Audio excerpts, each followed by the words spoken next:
So welcome back. Welcome back. Liverpool 12th man is here.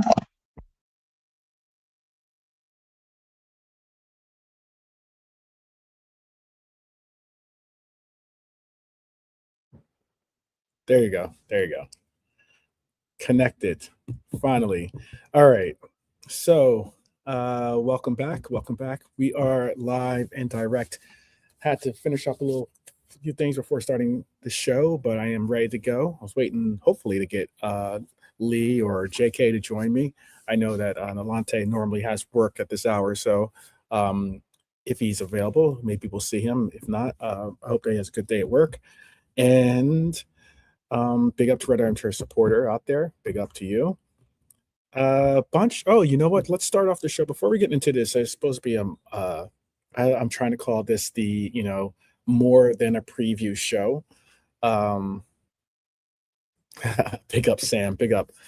Uh, I wanted to give you an update because we did get the results of our FA Cup, our FA Cup, and it is not going to be an easy matchup to say the least. Let me bring up the FA Cup results. So this is the FA Cup draw that we're looking at.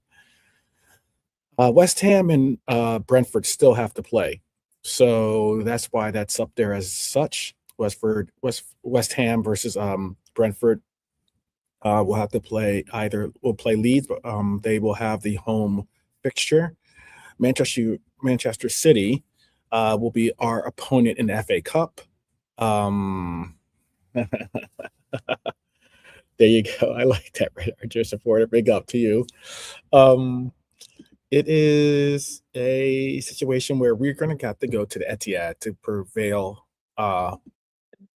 move on in the FA Cup. Oh, shout out to Jean Grey in the house. Big up to one of our Red Queens. Definitely so. Shout out to her. Um, it is not going to be an easy FA Cup match. Yeah, we got City. We got City. Exactly.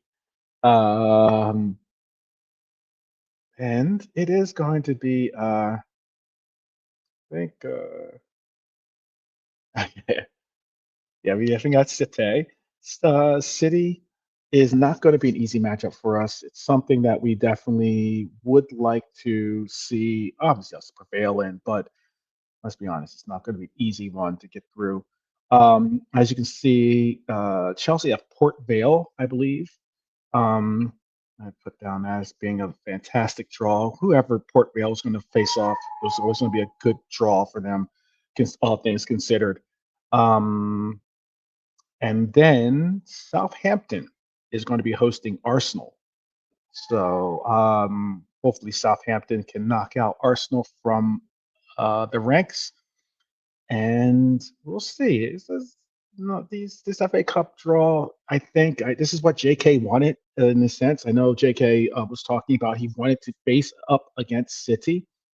Um, I personally didn't mind. I actually didn't mind if we faced City, if we faced Arsenal, whoever it was. All the important thing is getting through the tie and actually beating them to move on in the FA Cup. But I didn't want to go to the Etihad, to be honest with you. I would rather have it a home matchup. Um, but it is what it is. It is not a two leg. This is not a two leg just so far. Just so yet. I believe it's just the one match. And then once you get to and then once that we will go on to Wembley. So it is going to be we can take them. There you go, Sam. I like that. There you go. Shout out to Nems in the house. Big up to you. Big up to you. Um, so I mean, definitely would have liked to have seen us get Southampton maybe or Port Vale would have been fantastic. But hey, you got to play who's in front of you to get through. One way or another, we probably would have faced City or Arsenal or one of those big teams like that. Most likely, it's some fashion, whether here, if not at at Wembley. So win or bust. It is that was the case. That's certainly so. All right. Well, we will get a more thorough FA Cup reading or episode later on, but we're here for the big game tomorrow. big game. Going to Istanbul is going to be a huge game for us. So, European football has a way of rewriting the story of a season. We are painfully poor this season. And what is unique about that is that we have an opportunity to change that narrative, to change that story for all of us. So it's a question of where and what we can do with it. A question of how we can make it happen. And one night under the lights can erase months of frustration, or it can expose maybe weaknesses that will still linger beneath the surface, I guess you could say.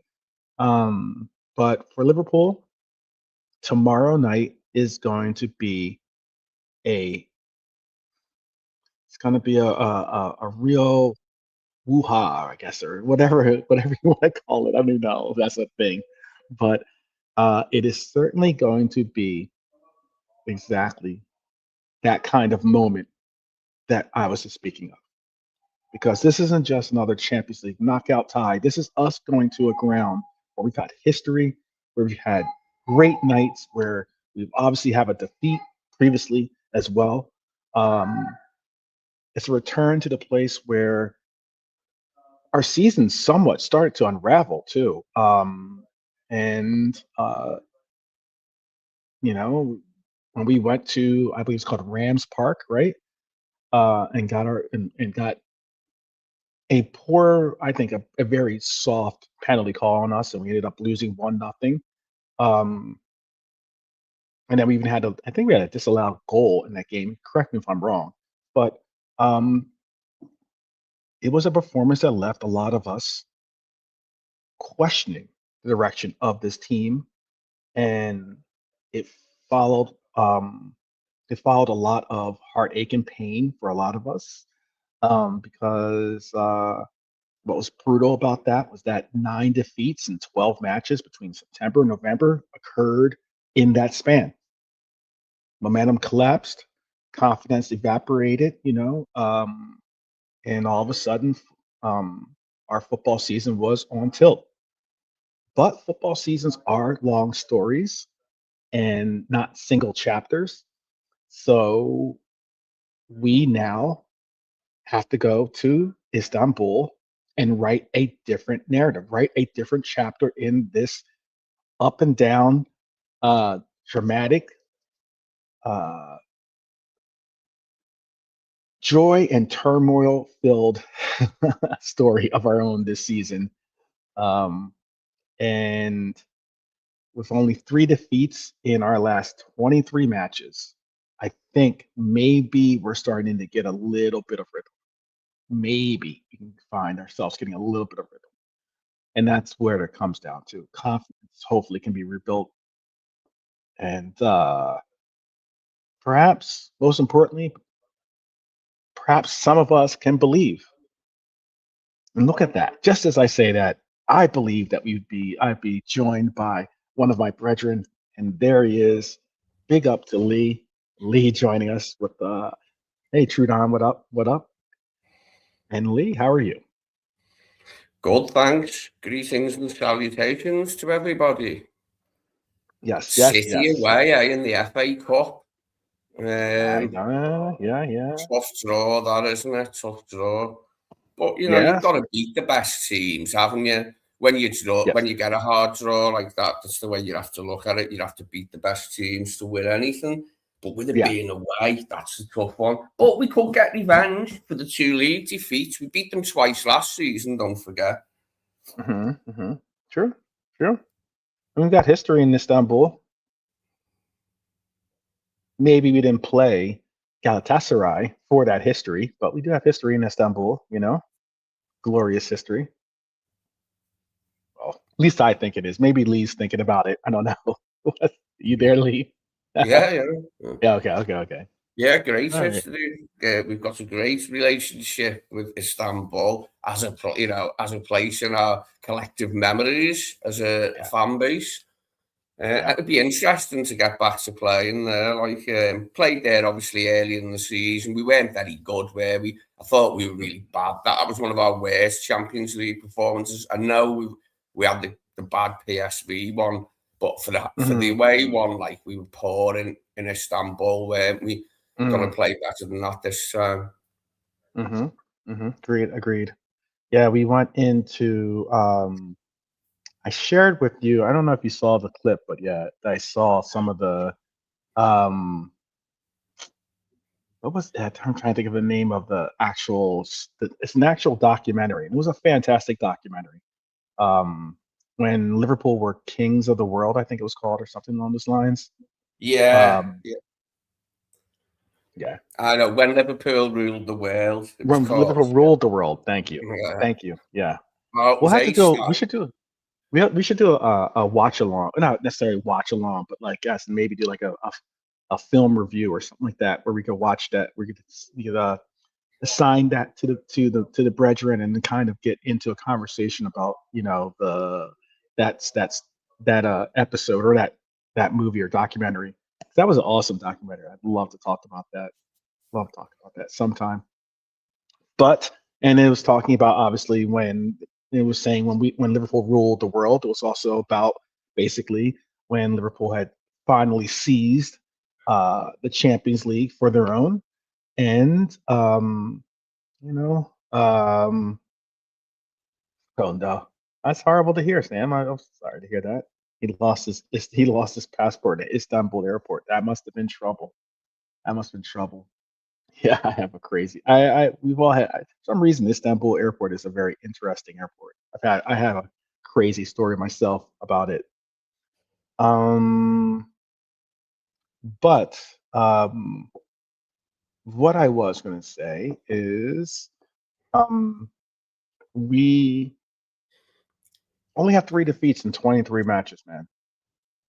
Are you starting to feel like we're getting a little bit closer to finding that swagger, maybe to finding that rhythm that we need to get through some of these tougher matches that are going to be coming up in front of us?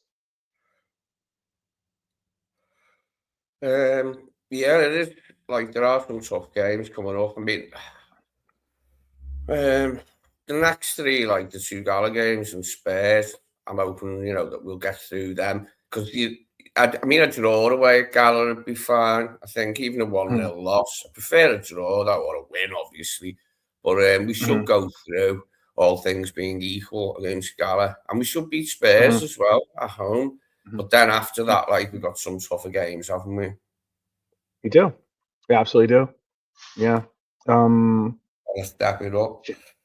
Yeah.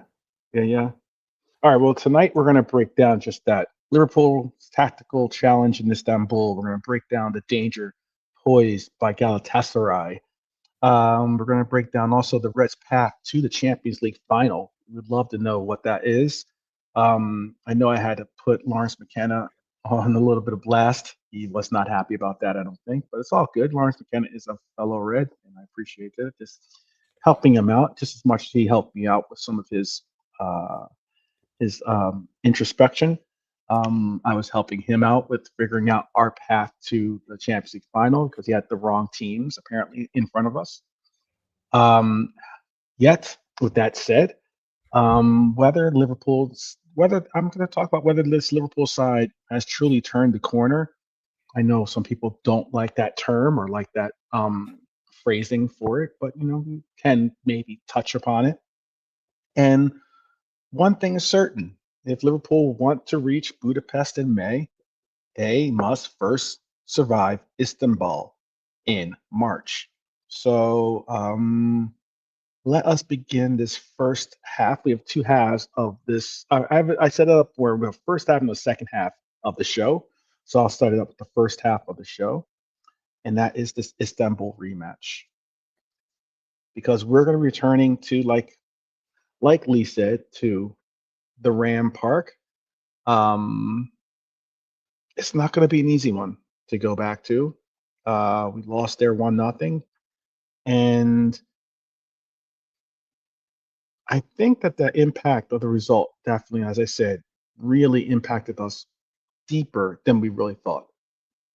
It really was. For quite some time, I've been saying that I think we've performed poorly in Premier League, but we've at least performed well in the in the Champions League. But there's been 2 occasions that we haven't. Those 2 occasions were at home against the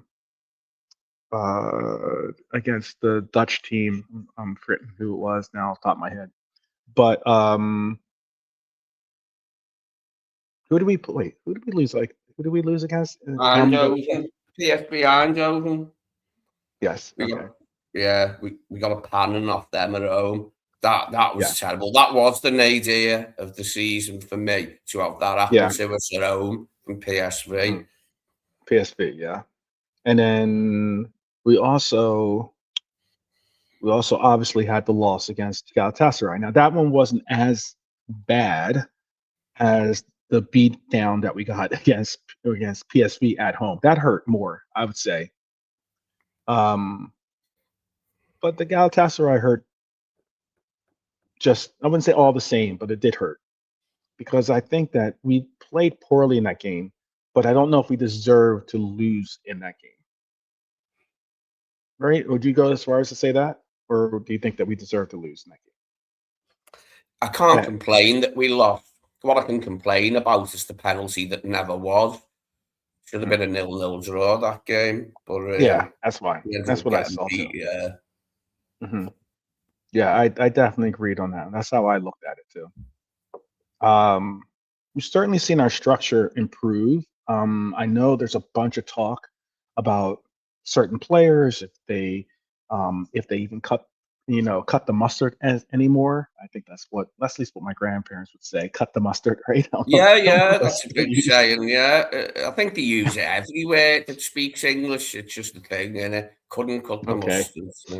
Yeah, I never knew I had to look up how that term came about as an interesting term.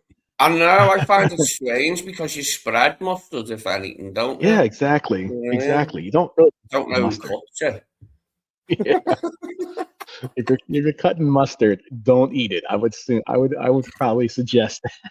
Oh, I don't like it. Right, mustard, it's too much for me. It's too strong. I don't like things that are too strong, and for me, no. Okay. No, you don't. You're not doing the past the Dijon or something like that. No. Oh, there's one in England that's called something like Colton's. But shoot, I only ever had it once or twice just to try it. No, couldn't be having it, mate. Too much for me. Made my eyes water. Okay. Oh, there you have it.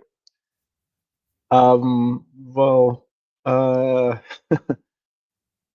they will have their home field. Well, we have home field advantage technically because we have the second leg at home, but they will have their home crowd definitely amped up for this because this could be the only match Galatasaray fans get to see.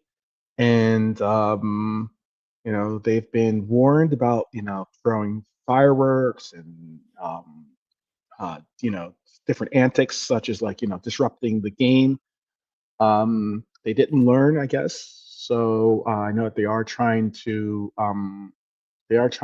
make it appeal the decision, but it most likely will not go through. And then we move on to Anfield. It's like, how important is it, do you think, for Liverpool to get revenge in this ties? Can we lose this game and still, you think, prevail? Is it, or even draw this game and still prevail? Lee, what do you think? Yeah, definitely. Yeah, we could even lose 1-0. Gala don't travel well, and Anfield is a hard place to come when Liverpool needs a result. And 1-0 to turn around isn't a lot. But I'm hoping for better. I'm hoping at the very, very least we can get a draw. Look, I'm looking at the result in this game. I'd like us to play well and it to be an exciting game. But at the same time, I'm not bothered as long as we get the job done for the second leg. We come back with, a result that we can overturn easily. And Bob's your uncle. Yeah, I don't want to say I'm expecting to go through because you can always lose, but I'd be surprised if we didn't get through this tie over 2 legs. And it's good that we're away first and we come home for the second leg. Mm-hmm. Yeah.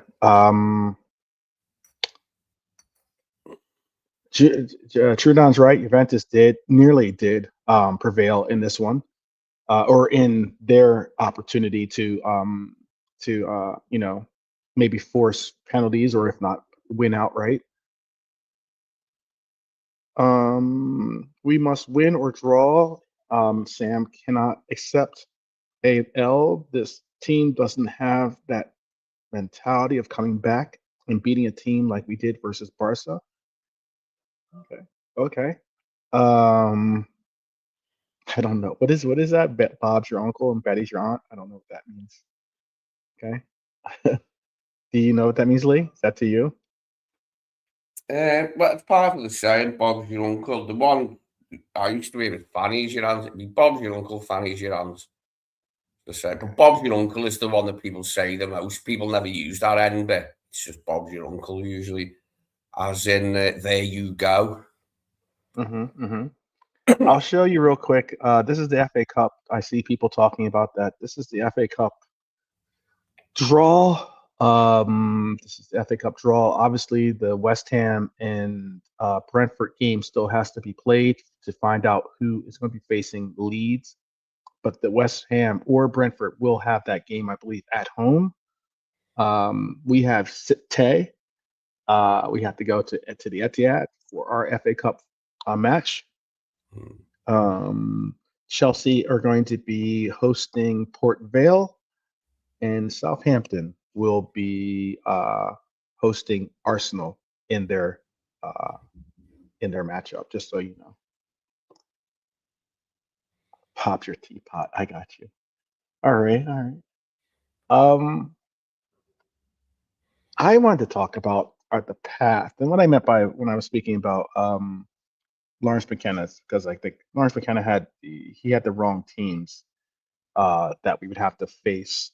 I believe he was talking about like us playing PSG or something, one of those teams. I don't know. Not PSG. He was talking about facing someone else. I can't remember. He was talking about Athletic Madrid or someone. He had us facing someone else. It wasn't who we have to face off against if we pass Galatasaray. But I'll talk about the pathway to getting to the final. And I know, most people will say, well, let's just focus in on our first game. And I get that. But I'm just saying that this is the path towards the final that we'll have to face, regardless of whether we win or lose in Galatasaray tomorrow. How the bracket currently looks, we'll have Galatasaray obviously away and home. And then we will have to face off against either PSG or Chelsea. Now, what's unique about that is we will possibly have a rematch of last season if we face off against PSG. If we're fortunate enough to get past Galatasaray, I'm not saying I'm counting my chickens before they hatch, but if we are fortunate enough, we will have to see PSG or Chelsea in that quarterfinal. And then after that, we would have to go up against either Real Madrid, Manchester City, Atalanta, or even Bayern Munich. So the path to getting to this Champions League final is most likely going to be a very difficult road, to say the least. No one expected an easy path, but it is certainly going to be an easier or a hard or difficult path to face, considering Real Madrid are good, Manchester City are good, Bayern Munich are good. Atalanta, I don't rate them as highly as the other three teams, but they are still good on their own day. And obviously, they are good enough to have beaten us when we were in Europa, for instance. We all remember that, unfortunately. But no problem, Lee. No problem, Lee. I see to have a lie down. Big up to Ant. Big up, Ant in the house. Big up. But it's not an easy bracket. we might have to face against three heavy, three European heavyweights consecutively after this Galatasaray game. And that is not easy. We're not the favorites to win this like we were in the beginning of the season. We were certainly higher up on the brackets, but as of right now, Arsenal are favorites. Then come Bayern Munich, then come Barcelona, then comes Manchester City, and then PSG and ourselves are tied, I guess you could say, for fifth place, fifth, fifth, fifth in opportunity, in expected to possibly contend to win this title. And I think what's interesting is that, again, we are not viewed as favorites, yet some of us are very bullish on us having an opportunity to win this title. I'm going to ask you, Lee, do you think that Liverpool can maybe, how we've always performed better when we're the underdogs? And I know that there's some fans out there that don't like us taking on that persona of being the underdogs. But yet we truly are the underdogs in a lot of these matchups. Do you think that's going to be a benefit for us? Do you think we can muster, that underdog vibe and utilize it for the best that we can? Yes, to a certain extent, the pressure will be off us a bit. Going away to City, we'll be the underdogs because of the form we're in. They're in better form. They're higher in the table. So we'll be the underdogs there. And then if we go through against Gala, you'd have to say we'd probably be the underdogs against... Well, it's PSG or Chelsea we'd have, isn't it, if we go through? Mm-hmm. Right. Yeah, so that's more likely to be PSG. We'd be underdogs against them because they're the holders, aren't they, and done us last year. So I think there is something in that that takes a bit of the pressure off. People aren't as expectant. Yeah, I think there's something in that, yeah. Out of the potential opponents, which one worries you the most? As in, which one would you want to avoid out of all those opponents? What's the one that you would want to avoid the most? Obviously, Galatasaray is the opponent we have to face. But let's say let's say we're fortunate enough to beat Galatasaray, move on in the competition. What opponent would you not like to see in our path? Again, well, usually it's Real Madrid in the Champions League over two legs. Yeah, over two legs, Real Madrid is usually the one. But, it's not. They've not been at their best the last couple of seasons, have they? And even Arsenal knocked them out last season. But it's rare that they go out over two legs, Real Madrid. But we would have basically either PSG, Chelsea, Real Madrid, City, Bayern Munich, or Atalanta. Out of those six, which is the team you're like, man, if we can help it, I would like to not. I wouldn't like to. Well, I wouldn't mind say Bayern in the semi if we got past. That's the team you prefer, right? Okay. Interesting. Why do you pick Bayern as a team you prefer to see? Don't know. Just a gut reaction. Okay. Okay. I kind of wanted. I mean, if all of them, I probably would say Atalanta.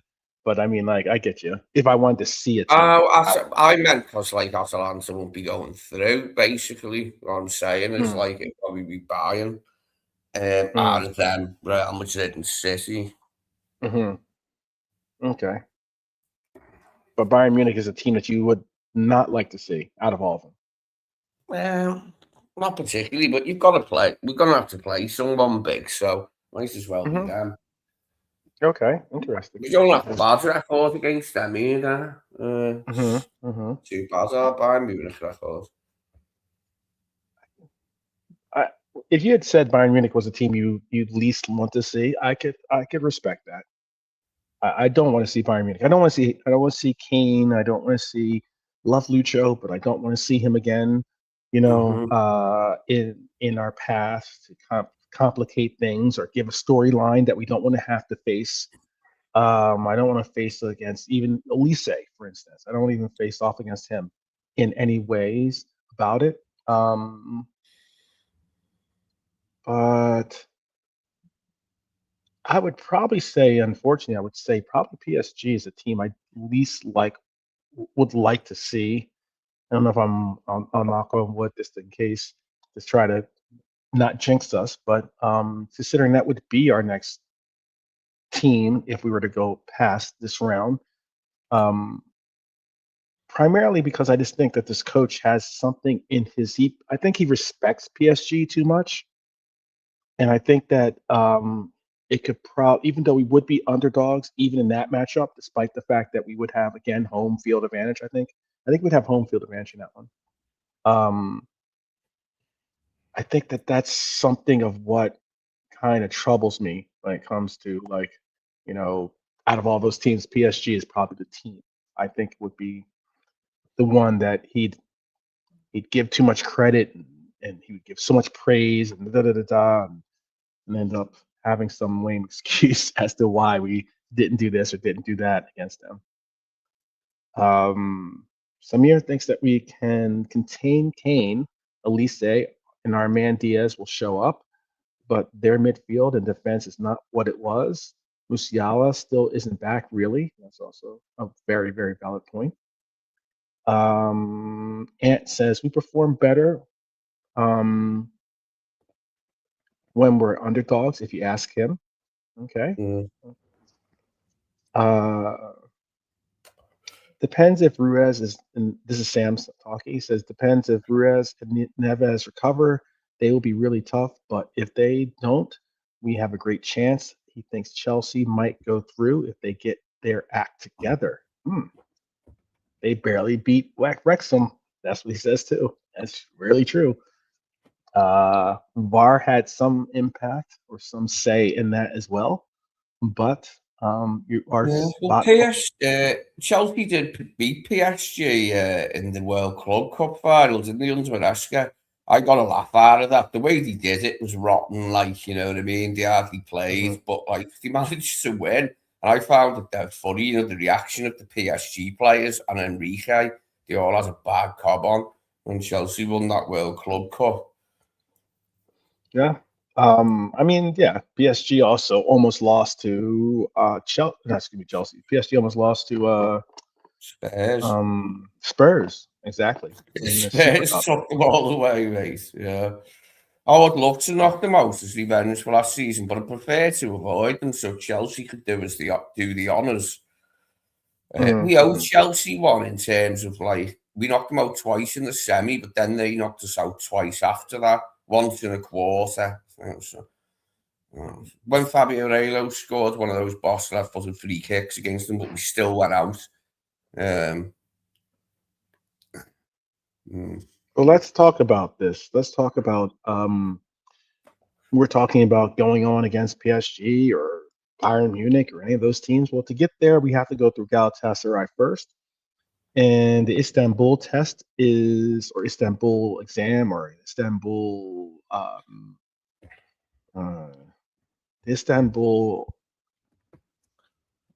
the Istanbul game is going to be tough. It is going to be tough. There are stadiums in football that create pressure. There are fans that certainly get involved in the atmosphere. And when you think about Rams Park, that is one of the places that certainly belongs in that category of definition for intimidating grounds. Galatasaray has built their European reputation around the atmosphere inside that stadium. Opponents rarely feel comfortable. Possession becomes rushed. Decisions become hurried.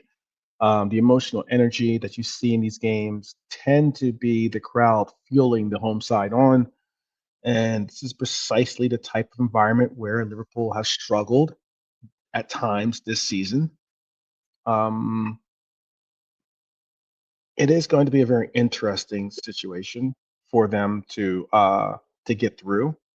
But Slot's tactical philosophy has always encouraged expansive football. At least that's the basic idea.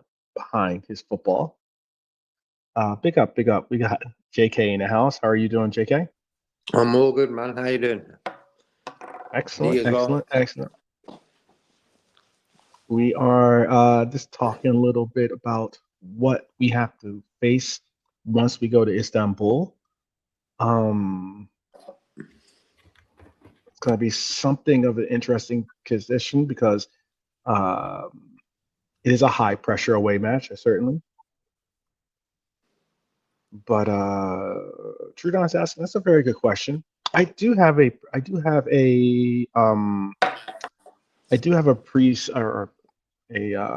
prediction as to who will start for us. And my prediction is actually going to my predictions are going to definitely be intriguing as to who I predict, or at least who I would see or hopefully see in this game. So I'll hold off just a second just to let JK and Lee get settled in. JK now he's with us a little more so than our Lee. But Rams Park. Are you I saw K-Mac's top recruit for Liverpool apparently giving a warning to Liverpool that they are locked and loaded and they're ready for the challenge against us. He wants to sign for us, doesn't he? I know. He's showing them what they can have. Mm-hmm. And that's I the think thing. 12 months had a word. I think K-Max had a word with him. Yeah. I mean, realistically, he is probably the most important man on that pitch for Galatasaray. Yeah. And if we can, do you think that if okay, then so if it's that simple, if we can contain him, whether it's through VVD or even Ibu, whoever has to mark him to contain him, A, do you think we have the center halves with the ability to contain him? And B, if we do you think that would be a major component in us being able to see out a victory there? Yeah, first of all, I'd like to pick up the chat as always, Manfred Armchair, Antos, Gene as well. Nice to see you. Hope you're cool. Trudon's up in there. Samir as well, man. Nice to see you all, man. Look, I feel I was on Quasi show earlier, and I think I was the only positive guy there. And I came out of a formation that I would like to see because, Arne Slot, he's got 4 halves of football now with this same opponent, okay? Out of them 4 halves, 3 of them will be slow football and 1 might be fast. That's how I'm seeing it. So it will be the first 3, tomorrow first half, maybe second half. He's thinking, if you get a goal, cool. We'll go to Anfield with that. And then get to Anfield and maybe also start again off slow first half and then second half put your foot down. That's how I'm sort of seeing it. Hence why tomorrow I'd rather go slow with 4 in midfield than slow with 3 in midfield. Because it don't make sense then to me. Because then I would play the 4 at the back. It could be your Gomez, Kanate, Virgil Robertson. And then in the 4, you can play Szoboszlai, Gravenberch, McAllister and Wirtz. It's either McAllister or Wirtz, but I want to see Jones involved for some reason. That's why I sort of paused for a second. I want to see Curtis for some reason, man. Well, you know what? Yeah. I feel mean saying it because Mo scored in both games against Wolves, the defeat and the win. But maybe it's a game for putting Sobo on the right with Wirtz in the 10, Gravenberch, 4 midfielders, and then Hugo. And mind you saying that, like Gakpo, I mean, Gakpo deserves dropping more probably than Mo. So I'd be funny if he put Mo on the left, wouldn't it? just on your other foot, like just try and go round the guy and get it in. You know what I mean? Go to the line, do that one. It'd be weird to see him on the left, wouldn't it? I know it'd be strange because he's just not used to it, but to fit Sobbo, unless Sobbo played over there instead of Gakpo, and that way we can get the 4 midfielders in, and it was Mo and Ekatike, just the 2 forwards. It might be a game for that. I don't know. To be honest, I don't think Gallagher are that good, though, that we have to play 4 in midfield rather than 3. I think we should just go 4-3-3. But I just feel when they're at home, they're a bit feisty. They're better than they are away at home, from home. Yeah. So they're gonna go for it, I reckon. And I reckon the 4 in midfield will be a good sort of game. And then I would give what's his name, Salah and Ekatike a free role, but to play with each other, off each other, link up, go. Salah can go even left on that side if you want sometimes. Whatever. But like a free roll up top with Ekatike. And that's the team I love to go with. Love to see Frimpong involved as well. Oh, he will be. That's why he didn't play against Wolves, mate. He will be. I think Arne will be looking at him to complete most of this match. Well, I'm set about 70 to 75, I would imagine, if he starts, which I'm expecting. If he starts, that means Gomez is security for right back or centre back on the bench. I'll ask you this then. Lee and then JK answer this question. Should Liverpool prioritize control over attacking ambition in the first leg? Not really for me, because I can see it on paper, full house, like I've said. And normally, what does the manager do when he's playing his first game away from home in a 2-legged European affair? He sort of parks the bus, no matter how you want to call it. You know what I mean? Right. And it's the right thing to do, but I'm thinking like this in football. Remember us in Paris, 0-0. We sort of parked the bus. We didn't really attack. Alisson got sort of battered with shots, and we ended up nicking it. That. It was a nice thing, but at the end of the day, we didn't win that. But then again, I'm really disappointed. Alisson's not made it, bro.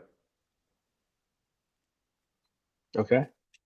Haven't you heard what that? About what? Alisson, he's not travelled or something. What? I did not hear that. Really? That's what someone they were going on about today on Quasi's show. I got to double check on that. I didn't. Yeah, have a quick check on that, bro. Check. Yeah. Because I see Mamardashvili do that round table thing with Frimpong and words. It's so funny, man. And it was weird. He was like, I should get my chance in this and that. It's like he's learned English more than he's played football, you know what I mean? And yeah.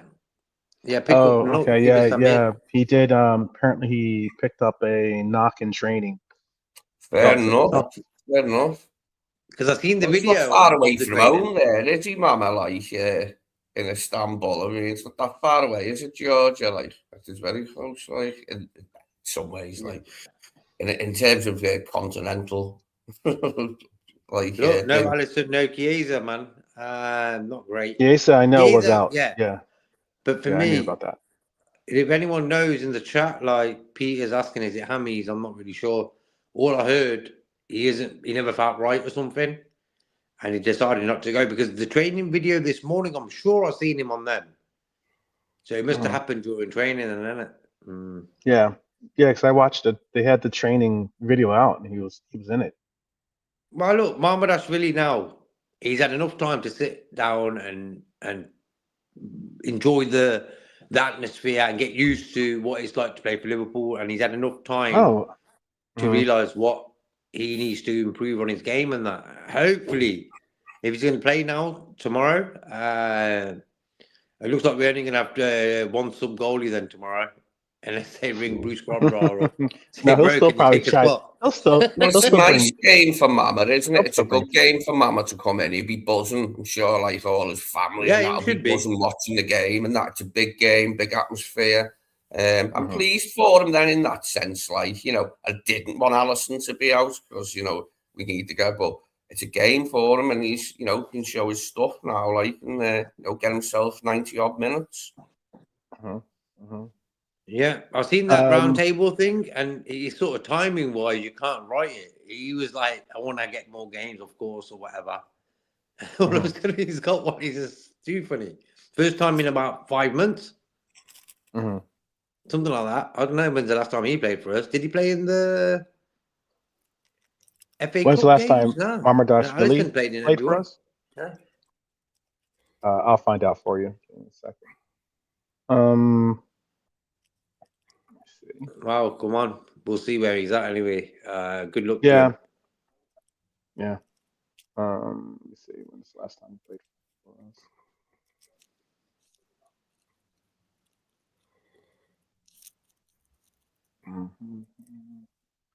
Oh,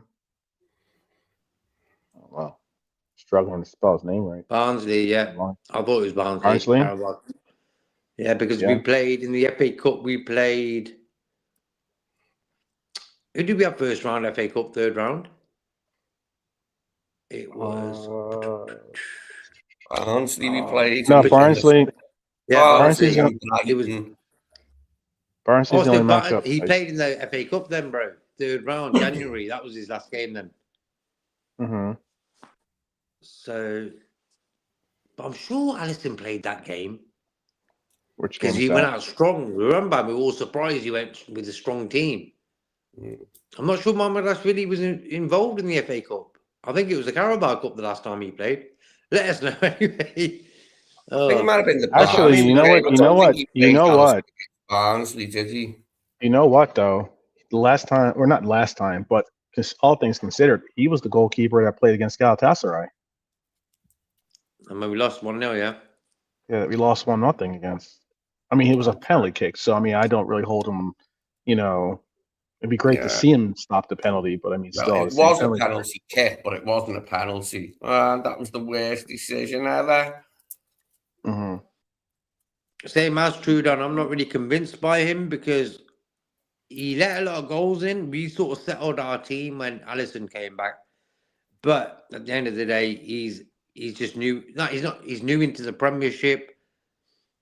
His English has improved, of course, but I just feel sometimes, you know, when you're chucked in, some people can swim straight away, some can't. And he didn't really. He did some good saves, don't get me wrong. I just wish now, if he wants to be our number one for the next few years, at least, I want to see a vast improvement in what I've seen before he was playing. Clean sheet tomorrow then, bro. It's over to you. You know what I mean? Yeah. I'm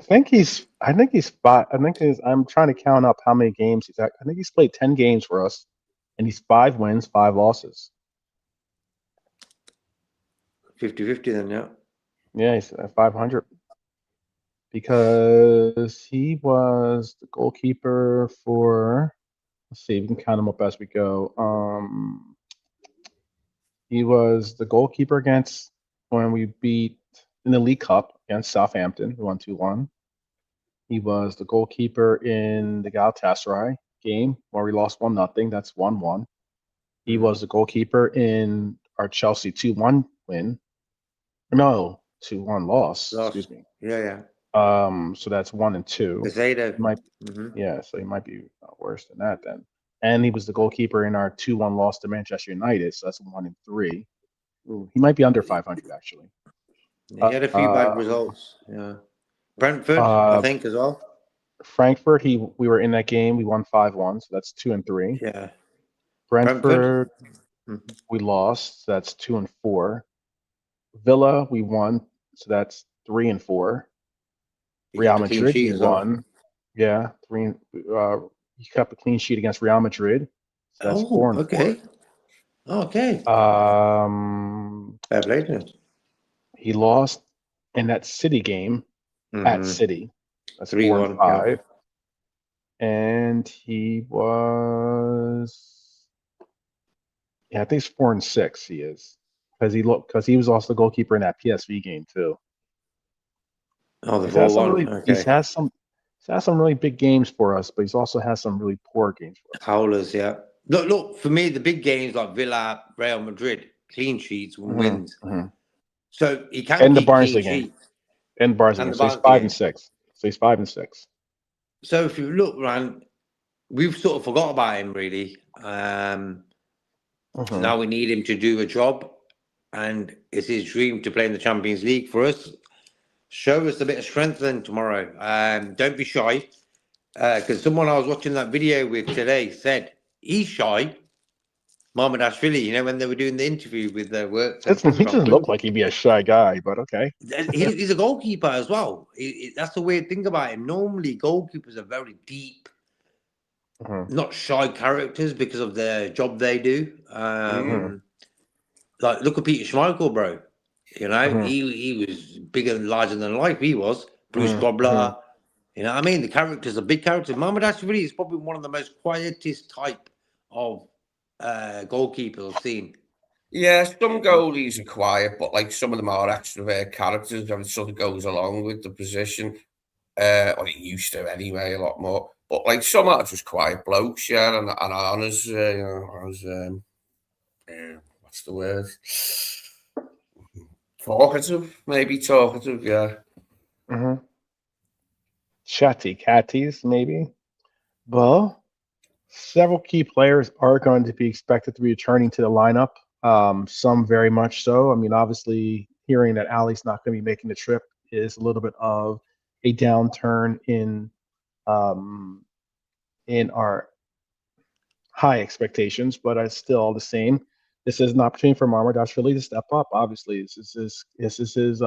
He's been wanting more pressure, or wanting more time. He's been wanting more responsibility. Well, this is what you get paid to do as a backup goalkeeper, and that is show up when called on. And now you're being called on to do so. Hugo Ekitike should be back in the starting lineup. He obviously had a little bit of the night off in that earlier battle we had earlier the week, but his pace, meaning Ekitike, and his movement between the defenders of Galatasaray should hopefully make a difference this time. I'd like to see. It's been an interesting start, stop style fit results for Ekitike. He's had some great spells, but it'd be nice to see him get into a real run of games, of scoring in games. Behind him, we'll have the return of Florian Wirtz, most likely. Everyone's welcoming back our flow. Wirtz obviously brings creativity. He brings football IQ. He brings composure in those tight spaces. It's a lot of quality that we are looking forward to having back on the pitch as as someone that can open up the pitch for others, if not for himself. And because of his last performance against Wolves, we might see Rio join the team. Maybe as a starter, certainly as a bench player, but certainly a lot of us would like to see him in whichever capacity, whether it's a sub or as a starter. We'd want to see minutes for Rio this weekend, tomorrow. It is a major thing to see a young player like that be able to get this opportunity, and I hope he makes the most of it. But his pace could be something used as a devastating weapon, I think, on the pitch, and it's something that we definitely need, as it's something that lacks at times as being a component of our attack. That seems to that definitely needs to be necessary to see. Yeah, I think we'll see him, but knowing Arne, he'll probably start Gakpo, like a tactical plan sort of thing. But I think we'll see him because he was good against Wolves, and he deserves some minutes, in Istanbul, definitely. Whatever state the game's in, in the second half, he deserves minutes, based upon the Wolves' performance. Well, we know that Arne has been very, very, I wouldn't call it predictable, but he has been he has stuck to the 4-2-3-1 more times than not in the actual Premier League. However, we are in the Champions League. He's brought out some different formations in the Champions League, been a little bit more expressive or maybe even more imaginative in the segments of the Champions League. And I think personally, I am predicting, this is not, again, I'm not ITK. I don't sit in on the meetings with Arnie. Maybe I should, but all the same, he is, I believe, going to use I think he'd be best suited to use a four-man midfield. And then that's what I mean by when it comes to the big tactical decision, what players start on the bench, what players start in this game are going to be very important. And when the game opens up, I think that that tactical decision would complement us to have a midfield that can control the game. Now, if Slot is to deploy 4 midfielders in this game, it certainly will do just that. Help us control possession, limit defensive exposure, maybe provide some coverage for those that think that Gravenberch is playing out of position in the DM role, by having backup in the press or in in trapping players. And I think that midfield is going to be a group consisting of McAllister, Grav, Dominic Szoboszlai, and Curtis Jones. It isn't something that probably a lot of people thought I would say that. I know that JK wants to see Curtis Jones in this lineup, but there's only a few ways to get that actually to happen. If that's the case, I think it'll give us a little bit more of a tactical advantage in that midfield. But it also means that you'll probably have to drop some players that normally don't get dropped by this coach. And what I mean by that is, if you were to go for 4-4, I'm not going to say a 2 because we don't have a second forward to play up top with him. And in this matchup, I don't necessarily want to see Salah as that second striker in this role, in this game. But if we were to go with a 4-4 and do a 1-1, I think we could possibly lock up the midfield and provide space for Verts to be our creator in the 10, and Eke, TK, and Verts to work off each other in creating opportunities for our striker. That definitely means that we're going to have to drop Cody and Mo. I don't know how you guys feel about that, but that's at least what I'm seeing as possibly a real pathway towards us catching possibly Galatasaray expecting one thing and then presenting them with another. What's your thoughts? Maybe no thoughts? There you go. All right, here we go. Yeah, that's me just trying to think about what you were saying. Bless up Abdul in the chat. Good to see you, man. Everyone's got an idea of how they want to play it. You know, like for me, do you want to go with the 4-3-3 or 4-4-2? You know, everyone's got their own sort of. I don't know, man. No, I do like the idea of playing 4 midfielders because they're much stronger at home than they are away. A 4th midfielder would sound reasonable to me to try and control and manage because they're better at home. So to just try and stop them, and stymie them, I'm okay with that. If we get to the Anfield in good shape, then result-wise, I'd like us to play great and score 3 or 4 goals, but I don't think it's on the cards. So I'm looking for a controlled performance where we stop them creating too many chances, and we come out of there with a result that we can take back to Anfield and turn around. So I'm probably looking at a boring game. I didn't want to use that word. The sort of game I see will probably be quite a boring one from us, but it'll do the job, and that's that's all well and good, isn't it? You know, that's all fine and dandy, really, like, because it's a knockout tie, like, and we're away from home. Also, they're at home. They're thinking we ain't gonna have a game like this at Anfield. So any attacking or goals we're gonna get, we have to get them out. So they're gonna try to put their foot down because they don't want to waste time. If they can get a 2-0 lead in their eyes, they're sorted. You know what I mean? That's how I feel they're going to look at this game. So we got to be on our toes to do counter-attacking football tomorrow. That's how I'm seeing tomorrow's game. Because that's how I'm thinking, this game could sort of wind up into this. Yeah. Hence why I would go with the 4 in midfield. Okay. Because then they can support the counter-attack together, you know, instead of like everyone separating and counter-attacking. I think that solidarity in midfield in an away game like this, perfect. You know, and also we lost to these guys 1-0. So I want to get a result, man. Yeah, it would be ideal. In a way, that bodes well that we lost that game, because Arne will know this ain't an easy game, mate. You've got to get it right, get your plan right, and execute it right. And hopefully we will. Hopefully we've learned from the game a few months ago, and hopefully the result can be better this time. But we'll wait and see.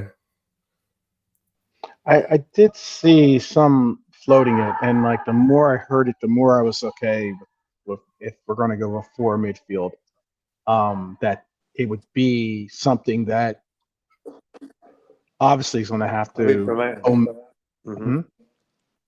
I've been promoting it all day. Oh, have you? Okay. Yeah.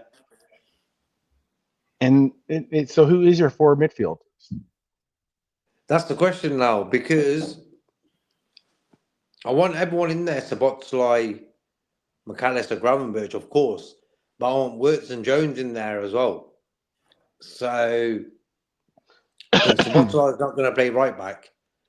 Because if he played right back, Szoboszlai, because he thought Frimpong's not ready, or Gomez is not going to play there because you want him to cover the centre backs, then you can play that Wirtz, Jones, McAllister, Gravenberch midfield with Ekitike and Salah up top. Yeah. Okay.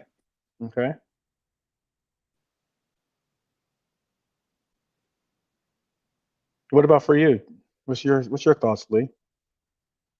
I'd like to think we could go there and try and get the win, you know, and try and put them under pressure as a way of stopping them and relieving pressure on our own goal. But I don't think he'll go down that road. I think he'll just go down the road of, you know, trying to control the game, sort of thing, like, so it won't be that exciting.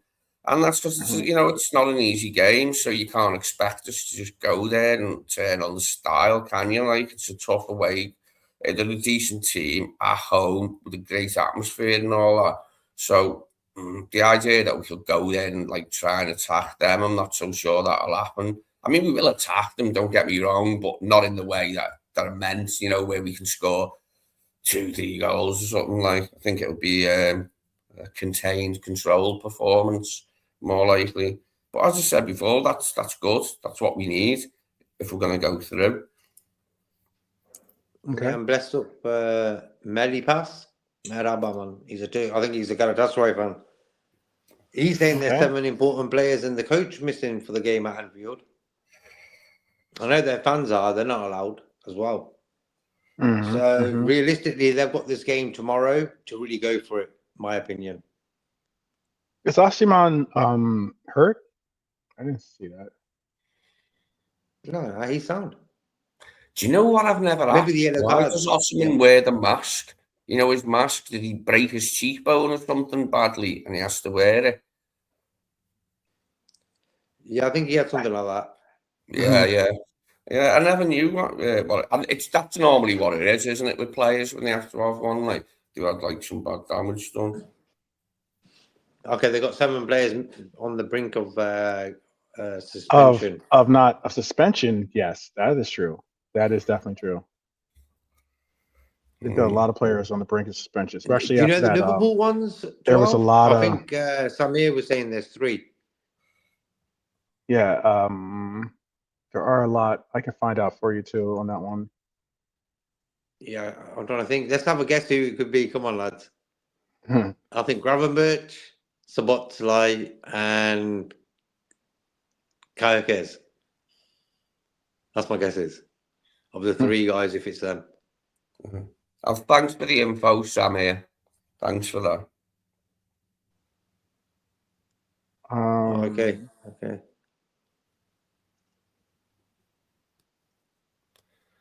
Let's see.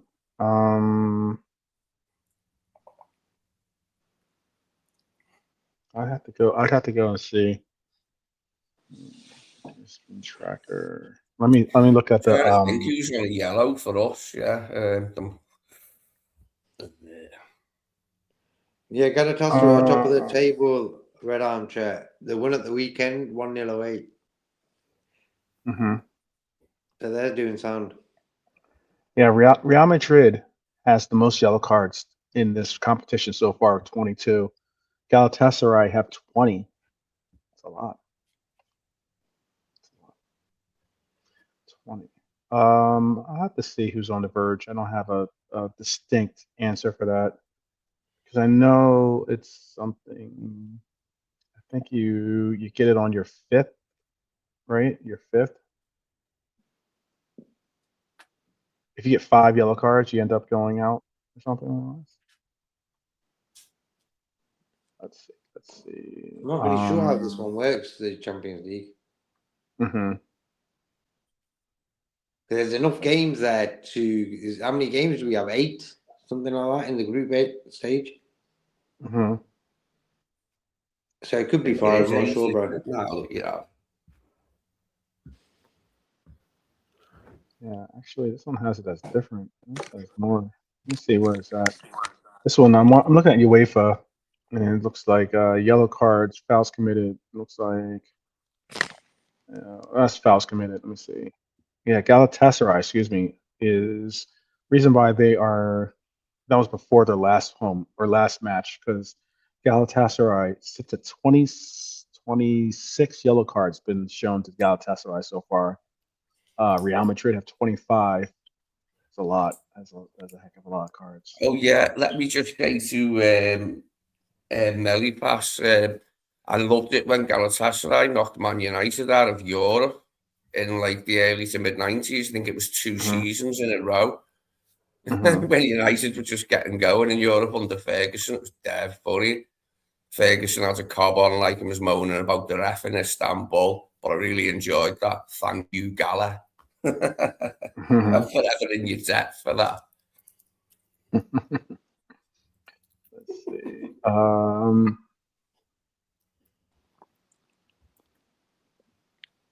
No, bro, it's cool. It's only Curtis Jones from us. They've got a lot of players. Yeah. Yes. So Galatasaray players at risk with 2 yellow cards is. I'll put the names in here. I'll put them in there because they have quite a few. And I will also. I'll tell you who my favourite Turkish player was from the past. It was the little fella Emre, the little left-footed midfielder. He was their goal. Played for Inter, didn't he? I think he played for Inter when we beat Inter. We beat Inter, didn't we? On the way to winning the UEFA Cup. Yeah, their Galatasaray players at risk are Asiman, Salai, Lang, Sanchez, a lot of Jacobs. They have a lot of players. Interpretation of it.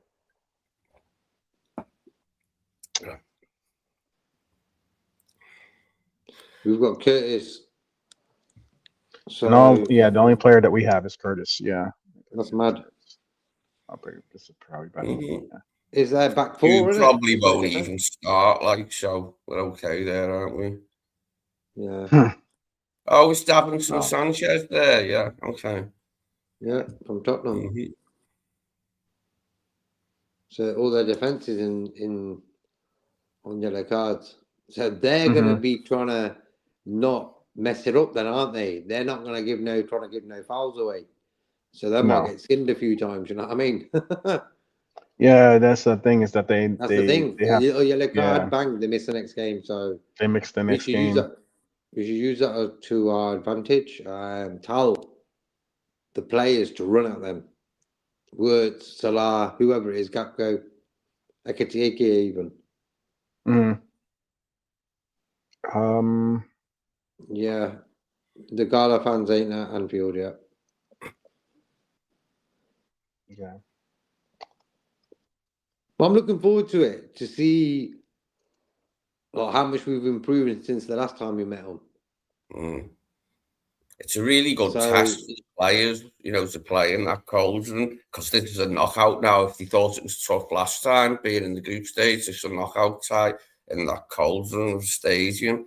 And it's going to be good for our players, you know what I mean? It'll help us, like, you know what I mean, mentally. Be good to see, like, Rio given as much time as possible, like, in the second half, if he doesn't start again. Let me hear that noise, you know what I mean? And feel it. Because the other day, the Wolves defenders tag-teed him, shoulder barged him, took him to the ground, and really gave him a bit of a horrid time on that. And I was thinking that's the way he's going to learn. So that type of game tomorrow, with a bit of minutes on the clock and stuff, let him feel it and see how he gets on, you know what I mean? Yeah.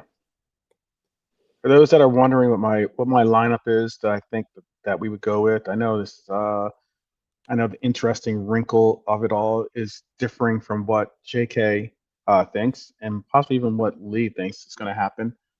But this is my lineup that I think is going to happen. Actually, you won't be able to see the entire lineup here. I'll have to show it in parts. But I have it as Marmardashvili. I have it as Damas Vaslai playing right back. I have it as Ibu and Virgil in the center. I have it as Kirkes on the left. Then I have Salah. I have Maka, Grav, Florian Wirtz as the left winger. And then Curtis Jones and Hugo Ekitike. I know I wouldn't mind seeing. This is what I think. That's what Slot's going to do, at least. That's not necessarily my choice to go with, to be honest with you. There is a chance that this could be the case, but I don't think Rio starts, to be honest with you. I just don't think that this coach has the fortitude, I would call it, let's say it that way, to start him in this game. Let's see if I can't get this all in one. 1 second. I'm gonna make the list a little easier to read.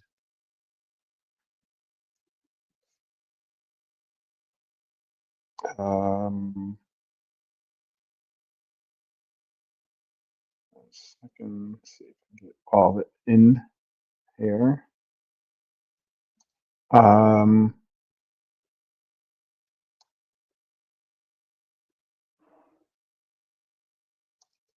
One more. Two more names. I have two more names on here. That down, and then go to Hugo. All right. So hopefully this will probably fit in. Yeah. All right. This is up. I didn't fit it all. Hugo didn't fit in, but still the same.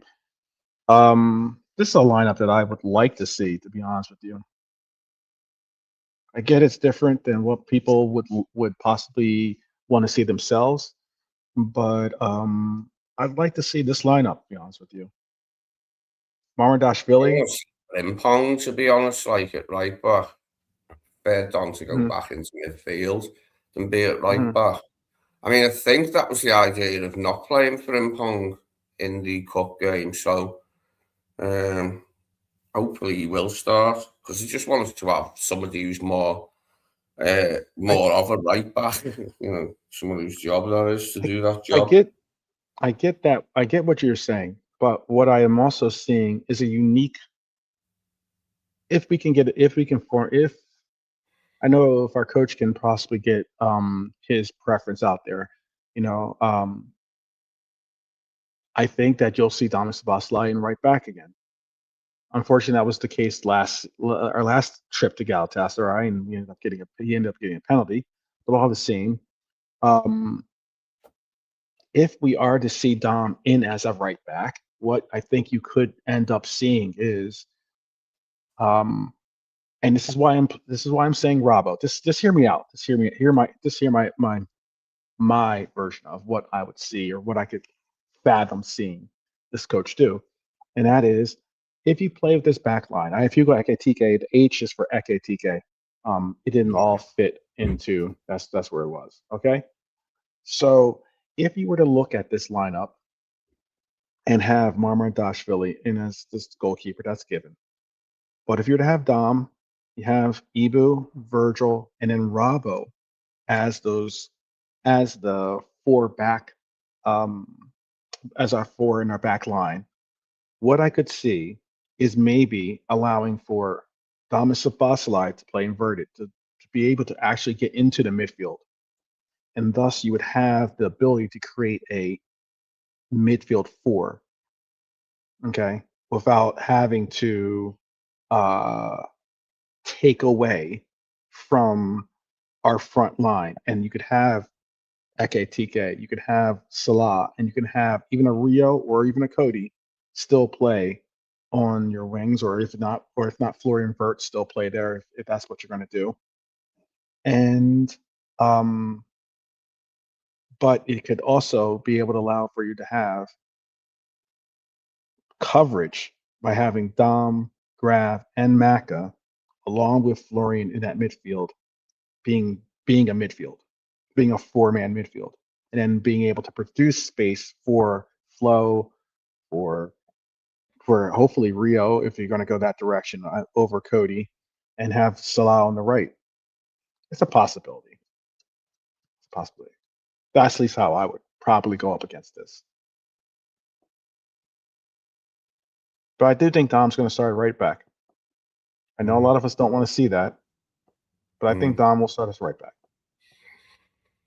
Even though there's a chance we could see Gomez there, isn't there? Like, there is a chance. There's always that chance. You're absolutely right. Just to give us that little bit more solidity. I wouldn't rule that out. But yeah, it's interesting we've got three choices really: Gomez, Frimpong, or Szoboszlai. I mean, I would assume Frimpong would be ready to start after being rested for the cup game.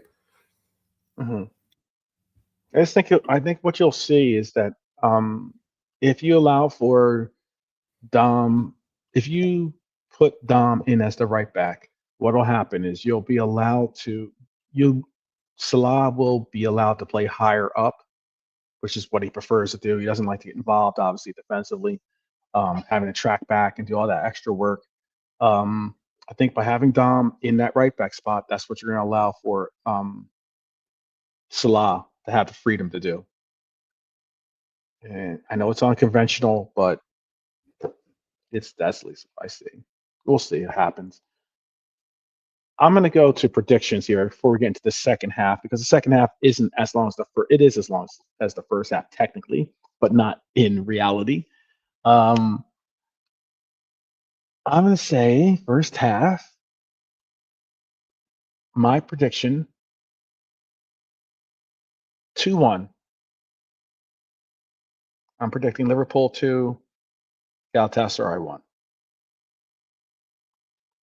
And I have my goal scorers being Virgil van Dijk and Cody Gakpo.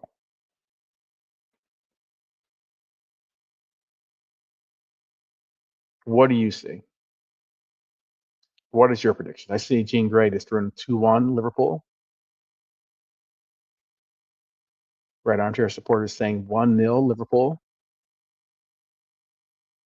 JK is on mute. Lee, you want to go first? Sorry, what did you ask us? I'm just doing something with my phone briefly. Okay. Just your score prediction. Sam is saying, for instance, he's saying semi-decent lineup. He's hoping for, if he plays a semi-decent lineup, he's hoping for a 2-0 win. What is your prediction? I'll say a 2-1 win for Liverpool. Okay. 2-1. Who got scoring? Scorers, Ekatike and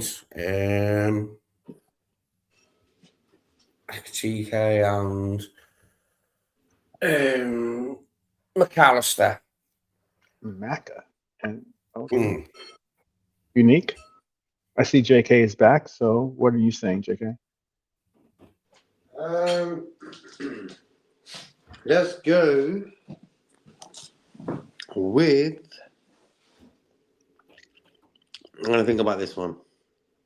Okay. I just don't want to just say what I want, but I feel a 3-1 win to us. Okay. Yeah, let's go with that. Who got scoring those 3 goals? Let's go Salah for sure. He's got 2 and 2 now, bro. He's back to his best. Just to see him score and smile, and it was a natural smile. It weren't like it was for the cameras. He was actually happy. So that was good to see. So I've got him scoring. I've got Ekatike scoring. Okay. And let's go words. That'd be my ideal 3. Yeah. Okay. All right. And if you want one for them, Barry Yilmaz. Oh no, I care less about them. All right. He's a good little player, though. He's okay. He's got energy. Yeah. All right. Let's knock into this second half. Oh, Jean Grey's got Verts and Hugo scoring. Okay. Go on, Gene. Yeah, go on, you bad Yeah, self. bring it back to them two playing well together again. Remember, they went through a phase they were just smashing it. Yeah, they were injured. Yeah. So we need that to come back. So hopefully we can get something moving. That would be very nice. Actually, McAllister as well, red armchair. Scoring, yeah. Well, I was going to say, I did say how there's a second half to this show. So Liverpool are not the only Premier League team facing massive Champions League tests this week. And some of the other ties around Europe are definitely fascinating, or definitely have us looking at them with some close to as much attention as our own. So let's take a quick tour around the rest of the round of 16 real quick. First off, I'm going to start with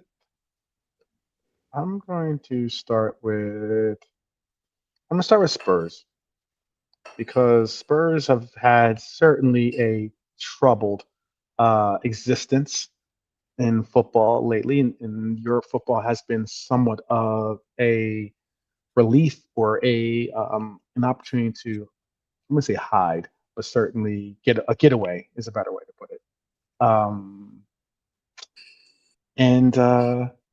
Nice little distraction from what is being a Premier League nightmare of a season. But Spurs will see Atletico Madrid, and not qualifying for the Champions League is a reward clubs spend entire seasons chasing. Or normally qualifying for the Champions League is the reward teams chase. But we all know that Spurs, beyond no matter of doubt, are going to not be seeing Champions League football unless they win the Champions League. And that is not probably something that a lot of people think is going to happen. So with that said, though, there has to be one first step in that process. and that means they're going to have to take on a Atletico Madrid that has a coach that is in the last year of his contract and could be using this as his swan song. Maybe use this as his opportunity to rally the troops to win one more for the Kipper. That kind of situation. I can't believe that Premier League Spurs in the Premier League are battling relegation. That is something of a surprise, I will admit. You know what? If I don't know who said this today on Quasi Show, if Arsenal win the league and they get relegated, the Spurs thing would be more talked about. You know, so yeah, possibly so. That's a good point. I can say this, that under Thomas Frank, Spurs actually performed pretty decently in the Champions League. I know Thomas Frank is somewhat of a is not a name that many Spurs fans want to hear with their team, but he had Spurs playing well in Champions League. What did they finish, bro? 5th or something? Yeah, they finished in the top 8, I believe. Yeah, they finished top 8. Yeah. It was only Newcastle that didn't. But they finished top 8, bro. So for me, in Europe, he got it right. It was just getting used to the Premiership pace. And I think a lot of foreign managers... They finished... Spurs finished 4th. Wow. Yeah. They're 4th in the Champions League. I was thinking they were pretty high. Yeah. So, go on. So, for me, that they should have more patience with Frank. Because if he was getting it right there, he's going to get it right in the Premier League, hopefully one day for them. You know what I mean? So, they didn't look at the Spurs Champions League finish of 4th, bro. Come on. 4th? You telling me this Tottenham team will finish 4th? Wow. That's big. Yeah, it is. You know, that's like winning it for them. So, yeah, I don't understand how clubs are very quick now to just sack managers. Yeah. I don't know. I think I want to stick with Frank. He would have pulled it round. Come on. Yeah. I mean, they only lost one game in... Let me think of who they lost to. Who they lose to. They only lost one game in the knockout round, or not knockout round, excuse me, in the group stage, or the league stage, I guess it's called now. Yeah, league stage. They only had one loss. They had two draws and one loss. They're only a point behind us. Point better than Barcelona. 2 points better than, or a point better than Chelsea and Sporting and even City. But yes, they face off. It's certainly a welcome distraction for a lot of Spurs fans, I'm sure. Do you think they have a chance in this tie? A very small one. Very small. Very small. Yeah. If I have to pick out the two who's going to go through, I'll go Madrid. We could have been playing these guys, actually. It was either Galatasaray or these guys, wasn't it? So Spurs got that. And that side of the draw is a lot easier than our side of it. So in a weird way, it should have been us playing them. It would have been better, probably. It is a question. I unfortunately don't want to see Spurs start to... I will be rooting against them getting some type of momentum, I guess you could say, considering we have to face off against them Sunday, and on Sunday. So I don't want to see them get any bit of enthusiasm in their step, you know? Yeah. But we'll see. It's a good game for them. For us, they have to travel to Spain. We travel to Istanbul, and Atletico, a good team. They're all right. They could score. I'm actually back from. And in our game, Van de Ven ain't playing. He got suspended, so that's cool. Yeah. I was going to say, in the second game I have on my list here, it would be a stadium that is certainly, I think, one that could be a difference maker for opponents, and that is St. James Park. Newcastle supporters are preparing to create exactly that environment of chaos, and the one that they gave against us, I would say, when Barcelona arrives. And it's going to be possibly Eddie Howe described this as Eddie Howe described this as the biggest game in Newcastle history. Is he setting this up as to be like, they're obviously the underdogs in this as well. But by doing so, do you think that he is basically trying to maybe oversell this match a little bit, I guess you could say? Yeah, because he wants the whole world to watch it.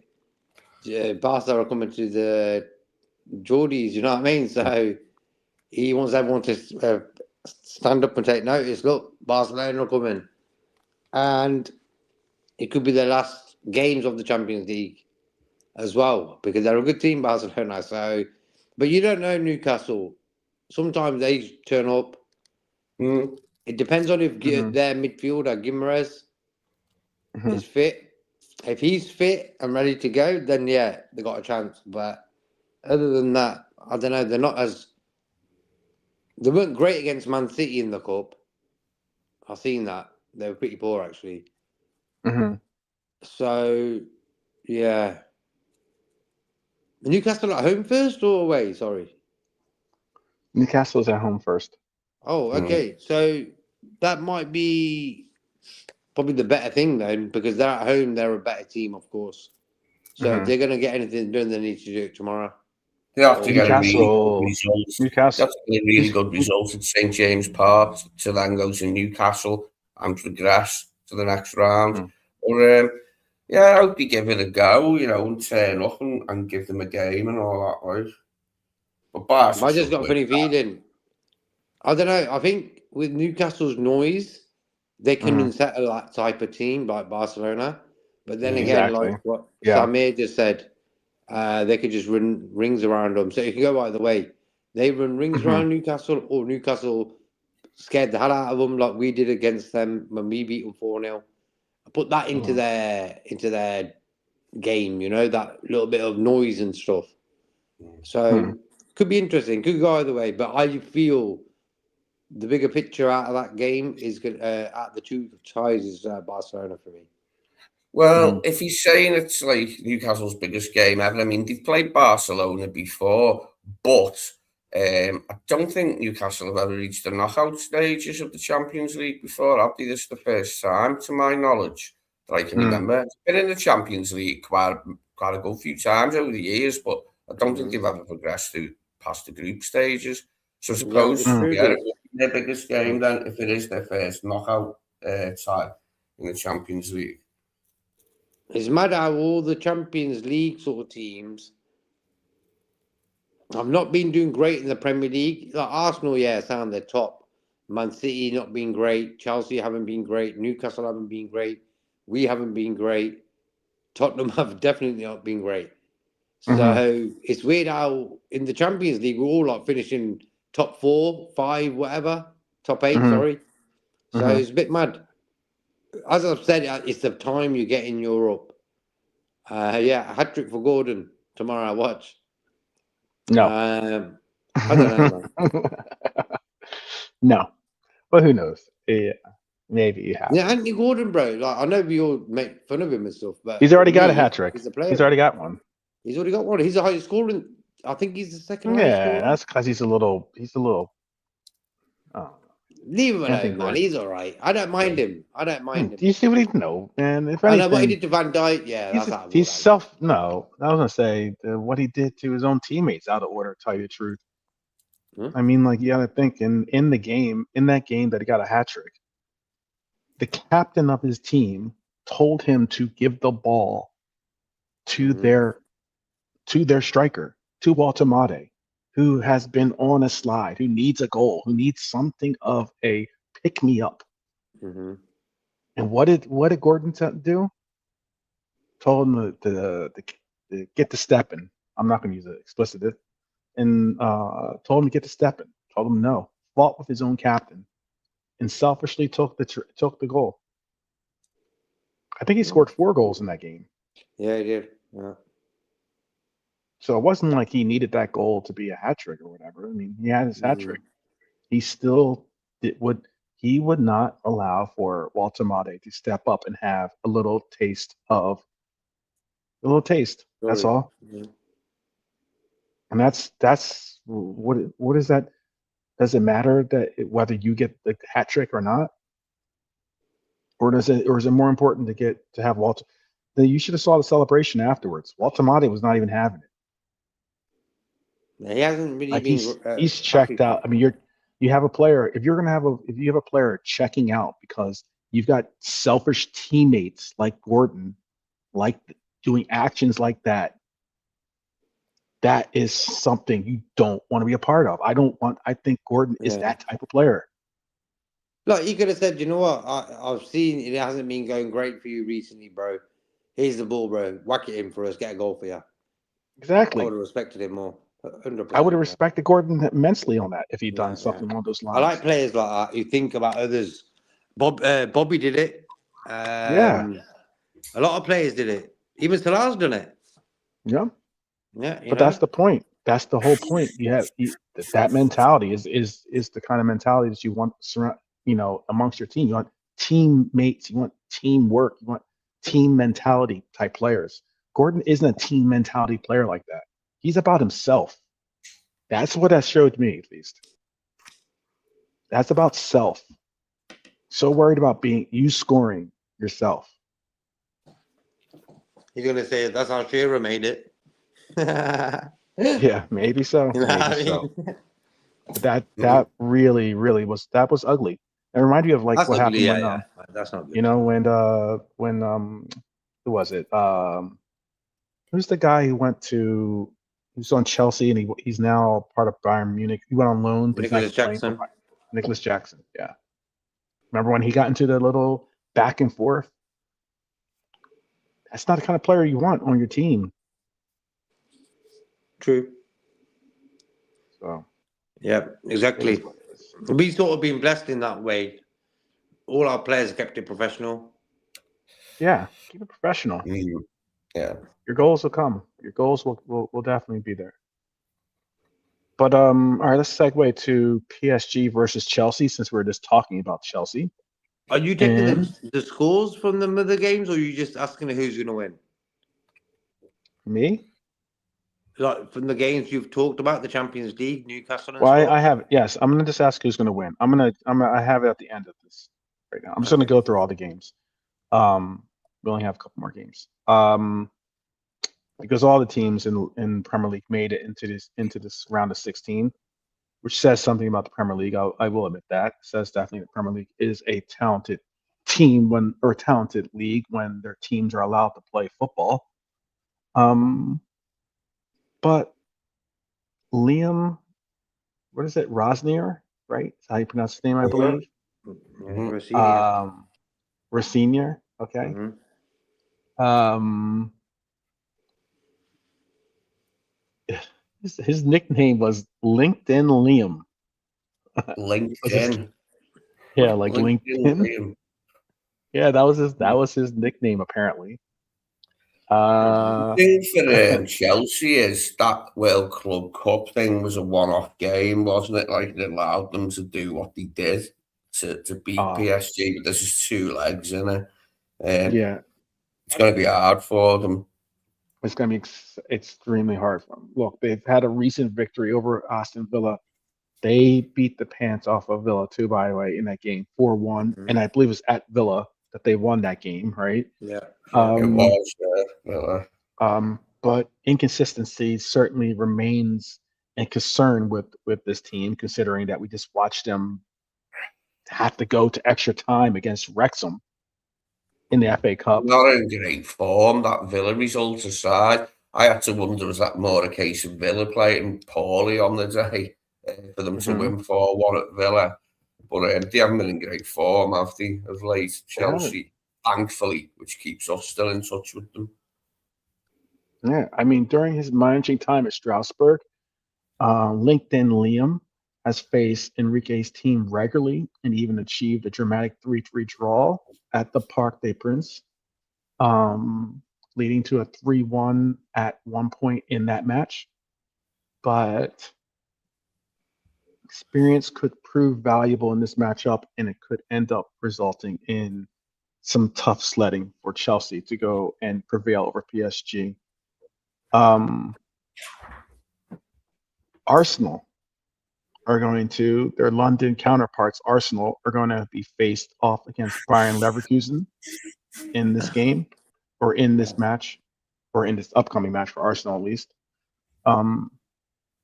Look, Arsenal were good in the league stage when it came to getting results. They were 8-0, 8 wins from 8 matches. Some pundits have labeled them boring. I saw a back and forth with some on some of the content creators' channels on YouTube, and about how Arsenal have been really a eyesore more than a blessing for football when it comes to watching football, at least. Boring, maybe might be overly cautious, some might say. But results are results, I'm certain that there's not going to be an asterisk that says Arsenal won the Premier League, but they were boring, Maybe there should be, but that's not the case. And they feel the same about their Premier League, or excuse me, about their Champions League chances. I don't think that Arsenal will win the Champions League, but there are some that think that they have the measure and minerals to do so. And then there is the final matchup in the Premier League related teams is Real Madrid versus Manchester City. It would be somewhat of a rematch. I believe they faced off in 3 years ago or 2 years ago in the finals, right? Over the past 5 seasons, I think they faced off in a few times. knockout.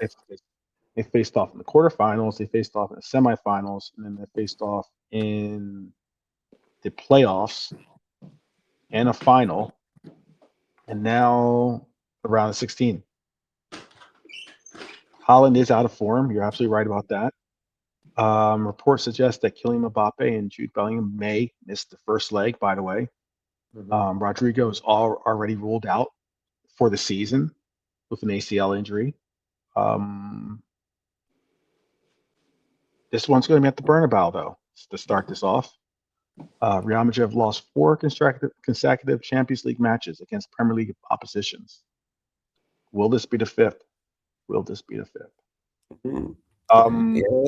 go. Let's go down. There, hasn't he, to arrest that slump against English sides? He did knock City out last season, though, didn't he? If I remember rightly. He did. Yeah. So, as JK asked, I did already do my prediction. I did a graphic that has my predictions. So I will allow for Lee and JK to give theirs, and then I'll show you mine. That way you don't think I'm copying off of their paper. Okay? All right. So first match, Atletico Madrid versus Tottenham. What do you guys have? Is that obviously it's in Madrid. It's the first game, so let's keep that in mind. 3. You don't have to give scores. You can just give me the okay, Atletico Madrid. Okay. How about for you, Lee? Over 2 legs the score of the Madrid Spurs. No, just for tomorrow. Just for tomorrow. And it's in Madrid or London. It's in Madrid. Yeah. Okay. All right. I will say 2-0. Van der Ven will be playing, Moni, at least for them. Yeah. But, So yeah, Atletico 2-0. Madrid? Yeah. Madrid 2-0. Okay. Yeah, 2-0 for Atletico, yeah, in Madrid, yeah. You don't have to give me scores. Wanda But okay. Metropolitana. Okay. You don't have to give me scores, but that's cool if you want to. Oh, no, All no, right. no scores, no.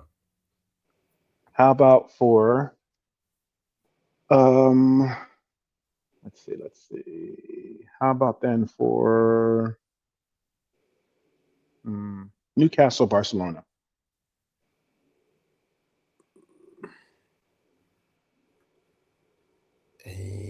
I'll say 1-1.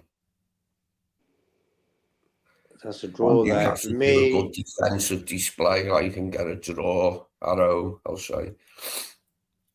Let's go with the Newcastle win.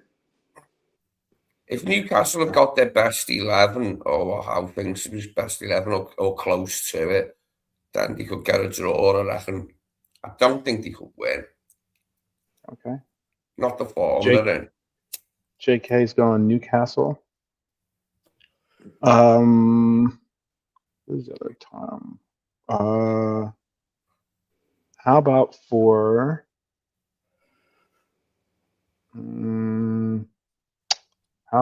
Arsenal's matchup? Leverkusen. Oh, I'd love it, mate. That is one result I'd love. I don't care if Arsenal win the league, but I would laugh my head off if Leverkusen knocked them out. That would be very, very, very I love funny. that. It would, wouldn't it, Jay? I think a lot of us would enjoy that. Their side of the draw as well. I mean, I'm surprised they didn't get Port Vale at home in the FA Cup. I mean, you've got to go away to Southampton, but I'm surprised they didn't get Port Vale at the Emirates. They've had it easy, bro. Look at Man City, bro. Man City got Real Madrid in the Champions League, us in the FA Cup. And you know what I mean? Arsenal have got fucking Southampton and Leverkusen. Come on, man. The look on them. Hey, that sounds a bit sour, doesn't it? No, I really don't care if they win the league, but I'm desperate for them to get knocked out the Champions League by Leverkusen. It'd just be so funny. Come on, Kwanzaa. Is Leverkusen at home, yeah? First game?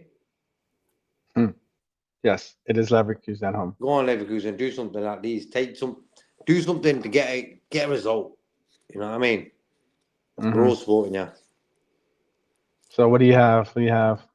I want Leverkusen. Fuck it. Okay. How about for you, Lee? I'll give Leverkusen a 1-0 win. Okay. Wow. He's a nice guy, isn't he? I'll give it. Yeah. I like the way he said that. I'll give them that if they want it. Yeah. Go on then. Let's do that. Yeah. Okay, so we have. Make sure I have all the teams. We have Arsenal and Bayern Leverkusen. You have obviously our matchup. And then we have Madrid Spurs. You have already given that one. Newcastle Barcelona. You gave your opinion on that one. You know, there was one game that I did put in here that's I'm going to watch because I'm just interested to see what happens in it. And that was Atalanta versus Bayern Munich. Okay. Atalanta versus Bayern Munich. Atalanta's at home. Who do you have winning that one? Oh. I had that as a bonus game. Okay. Atalanta on their day are top sometimes. You know what I mean? It's weird. Not consistently doing it, but on their day. I think if Lookman stayed there, yeah. But let's. Oh. What are you saying on that one? Me? I have I have it. Okay. I'm going to show mine in a second. I'm going to show my predictions in a second. But go ahead. Lee, what do you think?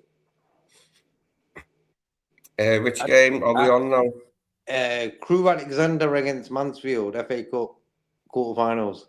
Oh, it's got to be Mansfield. Got to be Mansfield. I'm only joking, bro. It was Atalanta, Bayern Munich, Champions League. Yeah, Bayern all the way. Bayern will be too. Yeah. German clubs are usually good against Italian clubs. German clubs are good against Italian clubs, and Yeah, Bayern will be too much for Atalanta, sorry. Way too much for them. I don't know. Atalanta on the day, though, they're pretty sound sometimes. Yeah, I know that. But they're Italian and Bayern are German, so Bayern are going to batter them. No, it's true. Like, German sides have always had the number of Italian sides in Europe, like, most of the time. Okay. So actually, you know what? I did to see that my graphic doesn't have.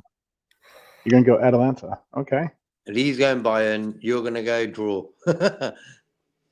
Right. Yeah, I do have that. I don't have my. I just noticed that my graphic doesn't have the Arsenal matchup. So I'll just say that I do think I unfortunately do think Arsenal is going to win. So would I like to see them lose? Absolutely. But this is my predictions. Here, I'll bring it up. I have obviously us with the win. I have also that should say Atletico Madrid, not Tottenham with the win. Oh my God, bro. You're going for the away days, ain't you? Yeah. Can I just ask you two and maybe the others in chat, which is the worst club badge out of them 8? There's only one for me. It's bloody awful. Like the Atletico one looks a bit weird. I don't like. I think the Atletico one looks a bit weird. Yeah. No, it's the Atalanta one. I don't know if it's a woman or a bloke with wavy hair, like the Bournemouth one. It looks like something off a shampoo bottle, mate. Do you know what I mean? What is it like? Is that the Bournemouth one that you were saying, bro? It's a bad badge, that lot. You know but that Bournemouth one, I watched a little documentary about that. That's some old player or something. And they used to have hair like that, yeah. So they've used him. I like that Atlanta one. I think it looks good. Different. I think the Madrid one. Off a shampoo bottle, though, sorry. But oh my gosh, bro. You're funny. Head and shoulders. I like Bayern's. Bayern's just dead simple, but it's good with that pattern thing in the middle and then the club's name round the sides. That's a good one. Barcelona's good, like Newcastle's. Gala's is good and simple. Ours is good. I've always liked Tottenham's. I like that Cockerel, I think it is, on top of the ball, like, because it looks that, it's giving it one, isn't it? It's going in, right? I'm on top of the ball. I am who I am. Who the fuck are you? I do know a little bit about why, because I love Greek and Roman mythology, and I believe Atalanta is a Greek goddess, and that is her, meaning she's like the goddess of the hunt. Yeah. Oh, so she's like flying in the air or some shit because she's like supernatural. So that's why her hair's going like that. It means because obviously that isn't like someone just stood still. The waving hair obviously has to be for a reason. Yeah, no, it means speed, strength, and something else. I don't know the third thing. Okay. Goddess of swift hunting. What does it say? It goes a bit weird. I can't even actually make out what it is. It looks like one guy standing up and then one person jumping into some backside and they've gone in up to their own backside. Right. Yeah, I don't know what that one. Strange, isn't it? It's like weird body parts put together. The first one looks like a fella standing up. And if that's one fellow standing up, I don't want to know what the other fellow's doing. So how about that? Let's just leave it at that. Let's just leave it at that. Yeah, let's leave it at that. I thought it was like a bull or something, or a bear or something. No, I've never looked at it that closely until now. It just looks like from far off, it's just like, oh, I don't know, pattern of fucking lion or some shit. And then you look closer and it's like weird body parts assembled in a unlikely manner. It must represent something. I forget. I thought it was like a bull or a bear or something. You can't let Klopp go there with a badge like that. There you go. There you go. There you go. One of the Greek clubs should have like a Minotaur for its badge. I've always buzzed off them Minotaurs. Well, we all know who has the best badge on that list. Again, it says Tottenham win is supposed to be Atletico Madrid win. So I have it. Originally, I had it Liverpool win. Obviously, I had Atletico Madrid winning. I have Bayern Munich winning. I have a draw for the Newcastle game, and then I have Arsenal winning in that other matchup for tomorrow. Not all 5 of those teams play, but I do. That's the ones I have. Okay. Yeah, it's going to be an interesting one for Barcelona. If I think if Newcastle can get the right environment for themselves in that game, they'll make it tough for them. I don't think that they'll win, but I think they'll make it tough for them. I think they'll make it tough. Well, let's see where did I put that other one? This over here. Well, that's about all I have for this. We're at the 2-hour mark, I believe, about to come up to the 2-hour mark. Kelleher is good at penalties. Oh, the penalty shootout is going on now. I got you.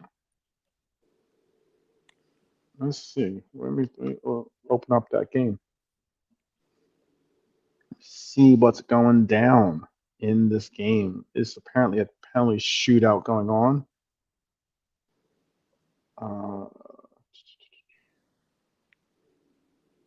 Brentford, West Ham, right?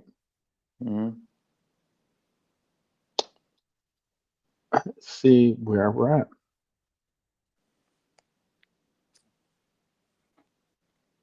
Going to Penn, still waiting for it to start, I believe. Does anyone know why that game was postponed, by the way? No. Which game? Sorry. The Brentford West Ham game was postponed for some reason. I don't know why. Oh, postponed, was it? The Brentford West Ham? It'd have to be a weather thing. No, the weather's not that bad, is it? No, it must be transport or something. Are the usual reasons, aren't they? Let's see.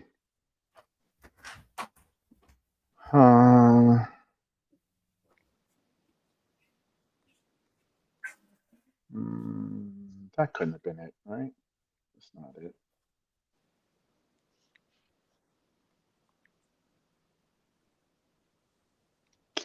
Something else.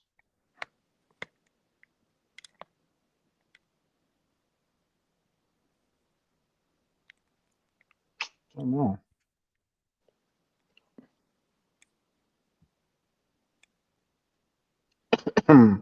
Waiting for it. So now we're into penalties. It's 1-0.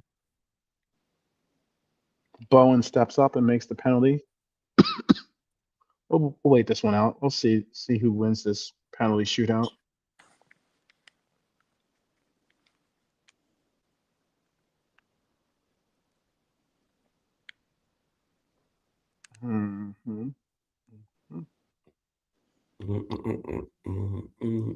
Yeah, I would like to know why. Sorry.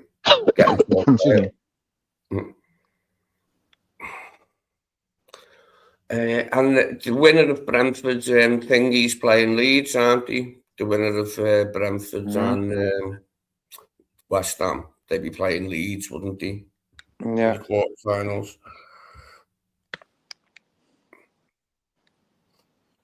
I'd like to think we could get revenge on City in the FA Cup.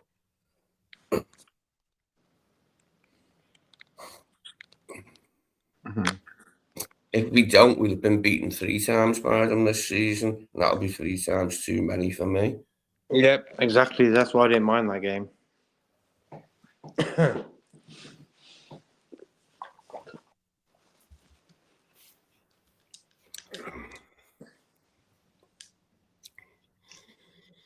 I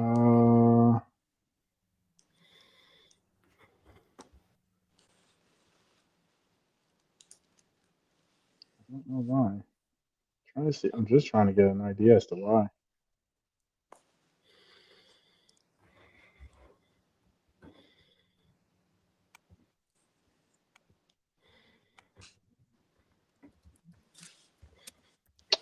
Well, it is 2-1 so far. So far, everyone that stepped up has hit their. Thiago scored on his attempt,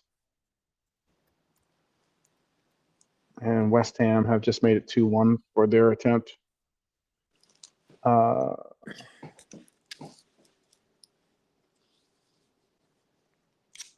don't know.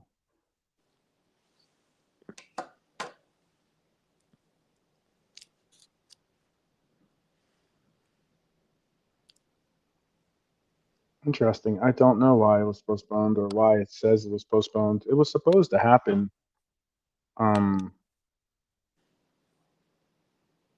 The game was supposed to be on the 7th, and it says it's postponed.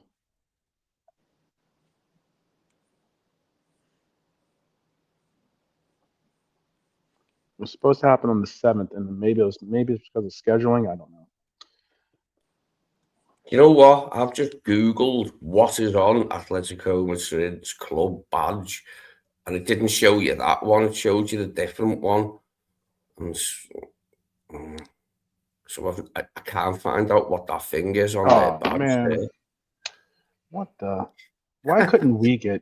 We're gonna. West Ham's about to go through, I think. Yeah. Why couldn't we get West Ham? Leeds. It's gonna end up with West Ham. It looks like.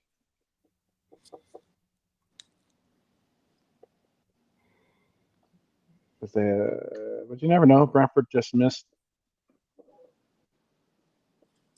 They're now leading. West Ham is leading 3-1.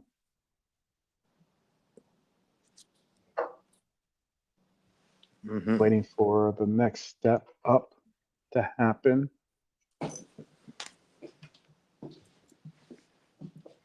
Let's see if they can at least get it close and have some chance of pulling out a miracle here. Brentford step up and get back on the scoring list. Lewis Porter.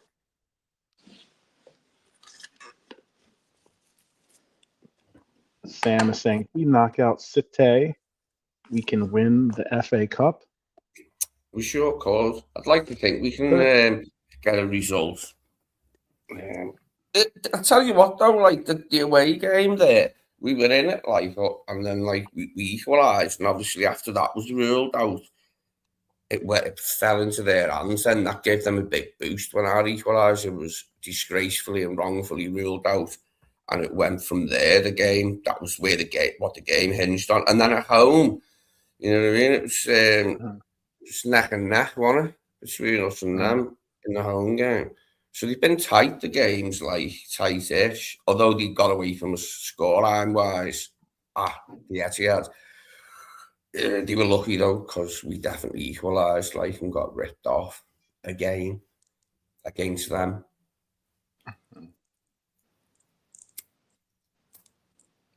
West Ham won. Looks like they're going to because it's 6-4. Good, because like I like Nuno. I'm a fan of Nuno. I like him as a bloke when he has a chat and that, like, and I hope he keeps them up and Forest go down. Yeah. That makes the most sense. That's the best thing for Liverpool, for Forest to go down. Yeah, get him out of it, you know what I mean? Right. They're just waiting for this next pen to be taken to see. If they miss, they're eliminated. If not, then they have one more chance. They missed. Yeah. Yep. That's that. That's a wrap. That's a wrap. Wow. I thought Brentford would win that. Well, they're more informed, I suppose, if you look at the table, but it's a good result. Oh, you know what? No, apparently maybe he was off the line because he was. Imagine they come back now. That'd be mad. Yeah, he just got a second chance at it and scored, and it's now 4. So it's now 6-5. Now West Ham can score and wrap it up, or they will give Brentford a chance to win. Nope, that's it. They just won 5-3. Fair play to West Ham. Yeah. Because they'll be playing Leeds at home. Yeah. Yep. West Ham will play Leeds at home. 5-3 in pens. 2-2 was that score going into that penalty shootout, but West Ham has prevailed. So they will host Leeds. I'll show this one again. They will host Leeds. We have to go to Cité, the Etihad. Port Vale will be traveling to the Bridge, and Arsenal will be traveling to Southampton. Ooh, tricky try there. You think? Bro, when you look at the draw, yeah, we've probably got the hardest draw out of all the teams available. Man City, when you think about it. They've won all the leagues, they've won everything recently. Arsenal haven't won anything, so we're not talking about them. So we've got City away as well, not at home even, you know what I mean? So it's like you can't write it. And then you look at Chelsea getting that tie, and then you look at Arsenal getting that tie. It's like, come on. But look, when you look at it on paper, Galatasaray and Man City in competitions to have, it could be worse. It could be, I don't know, Bayern Munich and Man City. Yeah.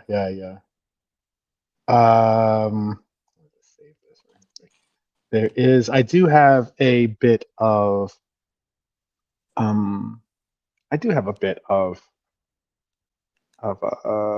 Red Zen for us,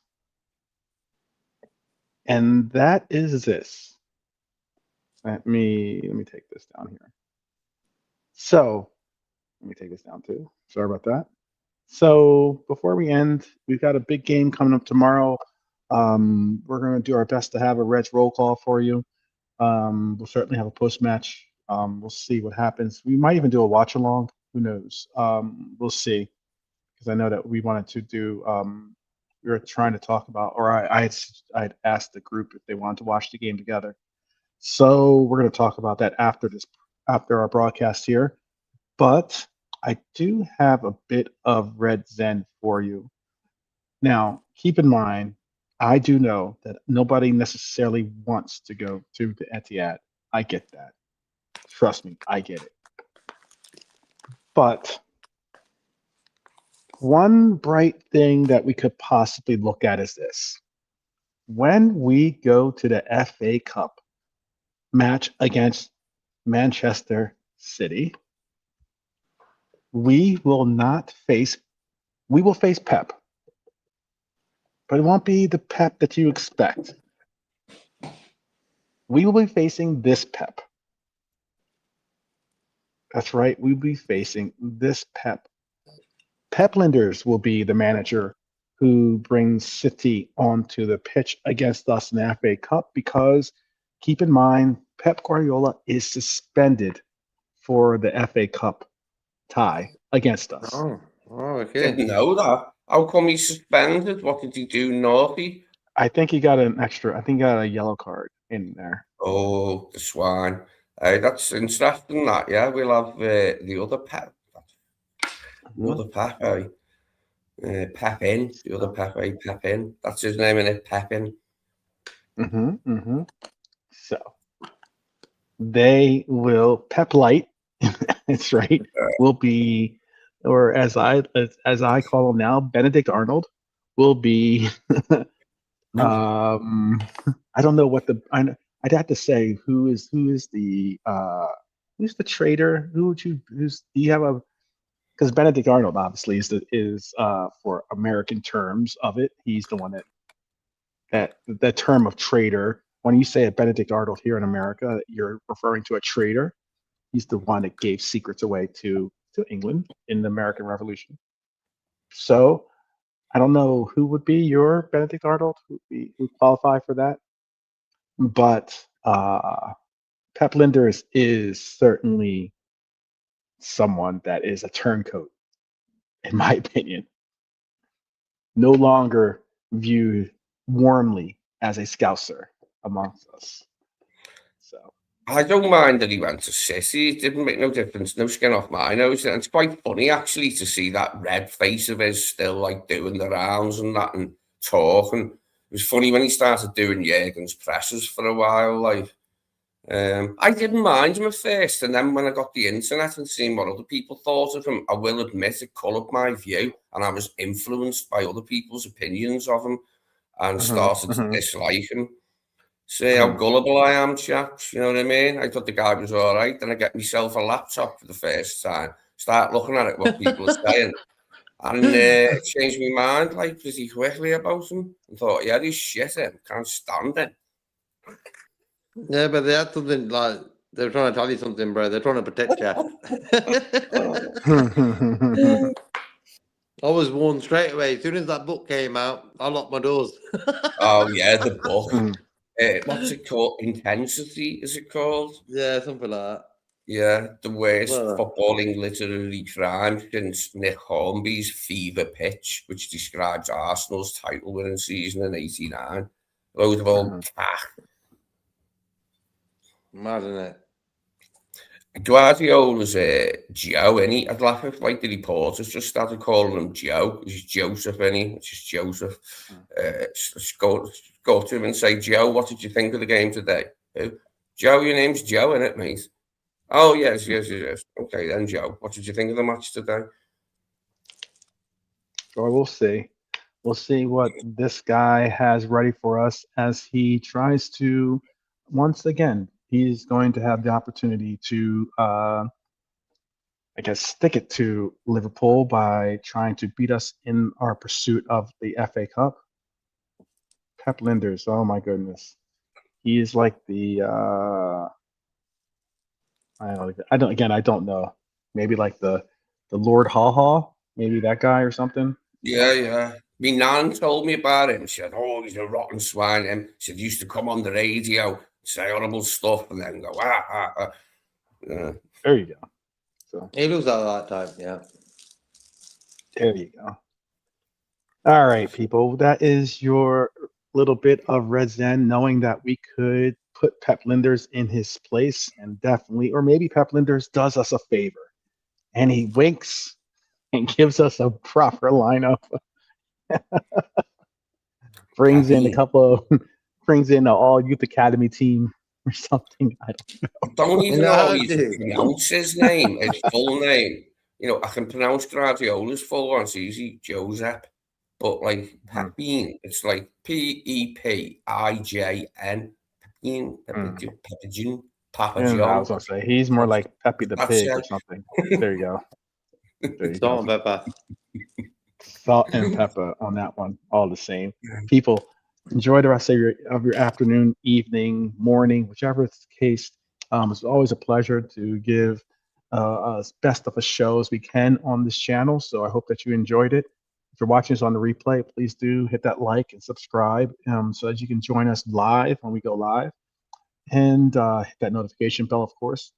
But hey, we've got a bunch of things that still happen, but most notably, it all begins in Istanbul tomorrow for our Champions League hopes. So let's get this one done. For that said, I'll allow for JK and Lee to say goodbye. You want to say goodbye, JK? Yeah, for sure. Look forward to the game tomorrow. Get a good result there, that'd be sound, and then get a good result against Tottenham. So big week, big times football. This is the interesting time of the season, you know. So hopefully, like going into this game tomorrow, Pep. Look, I seen Arne Slot's press conference. He looked happy. That's the first time I've seen him proper happy today. So I'm thinking, okay, show us happy football now, then, bro. There you go. So everyone in the chat, have a good day. I'll see you guys tomorrow, man. Definitely. Big up. And go ahead, Lee. Say what the people need to hear. Yeah, thanks everyone. Cheers everyone who's been in, who's still in. Hopefully we'll have a good few days. Hopefully we get the right result tomorrow night. That could be, as I said, a draw, even a narrow loss. We lost by 1 goal and then came home with that. I'd be happy enough. And then Spurs, isn't it, the weekend? So hopefully we can get 2 results to cheer us up all that bit more. Like, yeah, I say if anything, you know what? It's all about just go out there and try do your best to make us proud, Reds. That's how I would see it. I'd say just go out there, give us a performance, win, lose or draw, but give us a performance that we can hold our heads up over and continue to be proud of our Reds one way or another. The same way we're always proud of being a Red. We would like to see you represent that on the pitch. So we will see you guys tomorrow for Reds Roll Call. Please do tune in. Again, up the Reds, and we will see you soon. Take care, guys.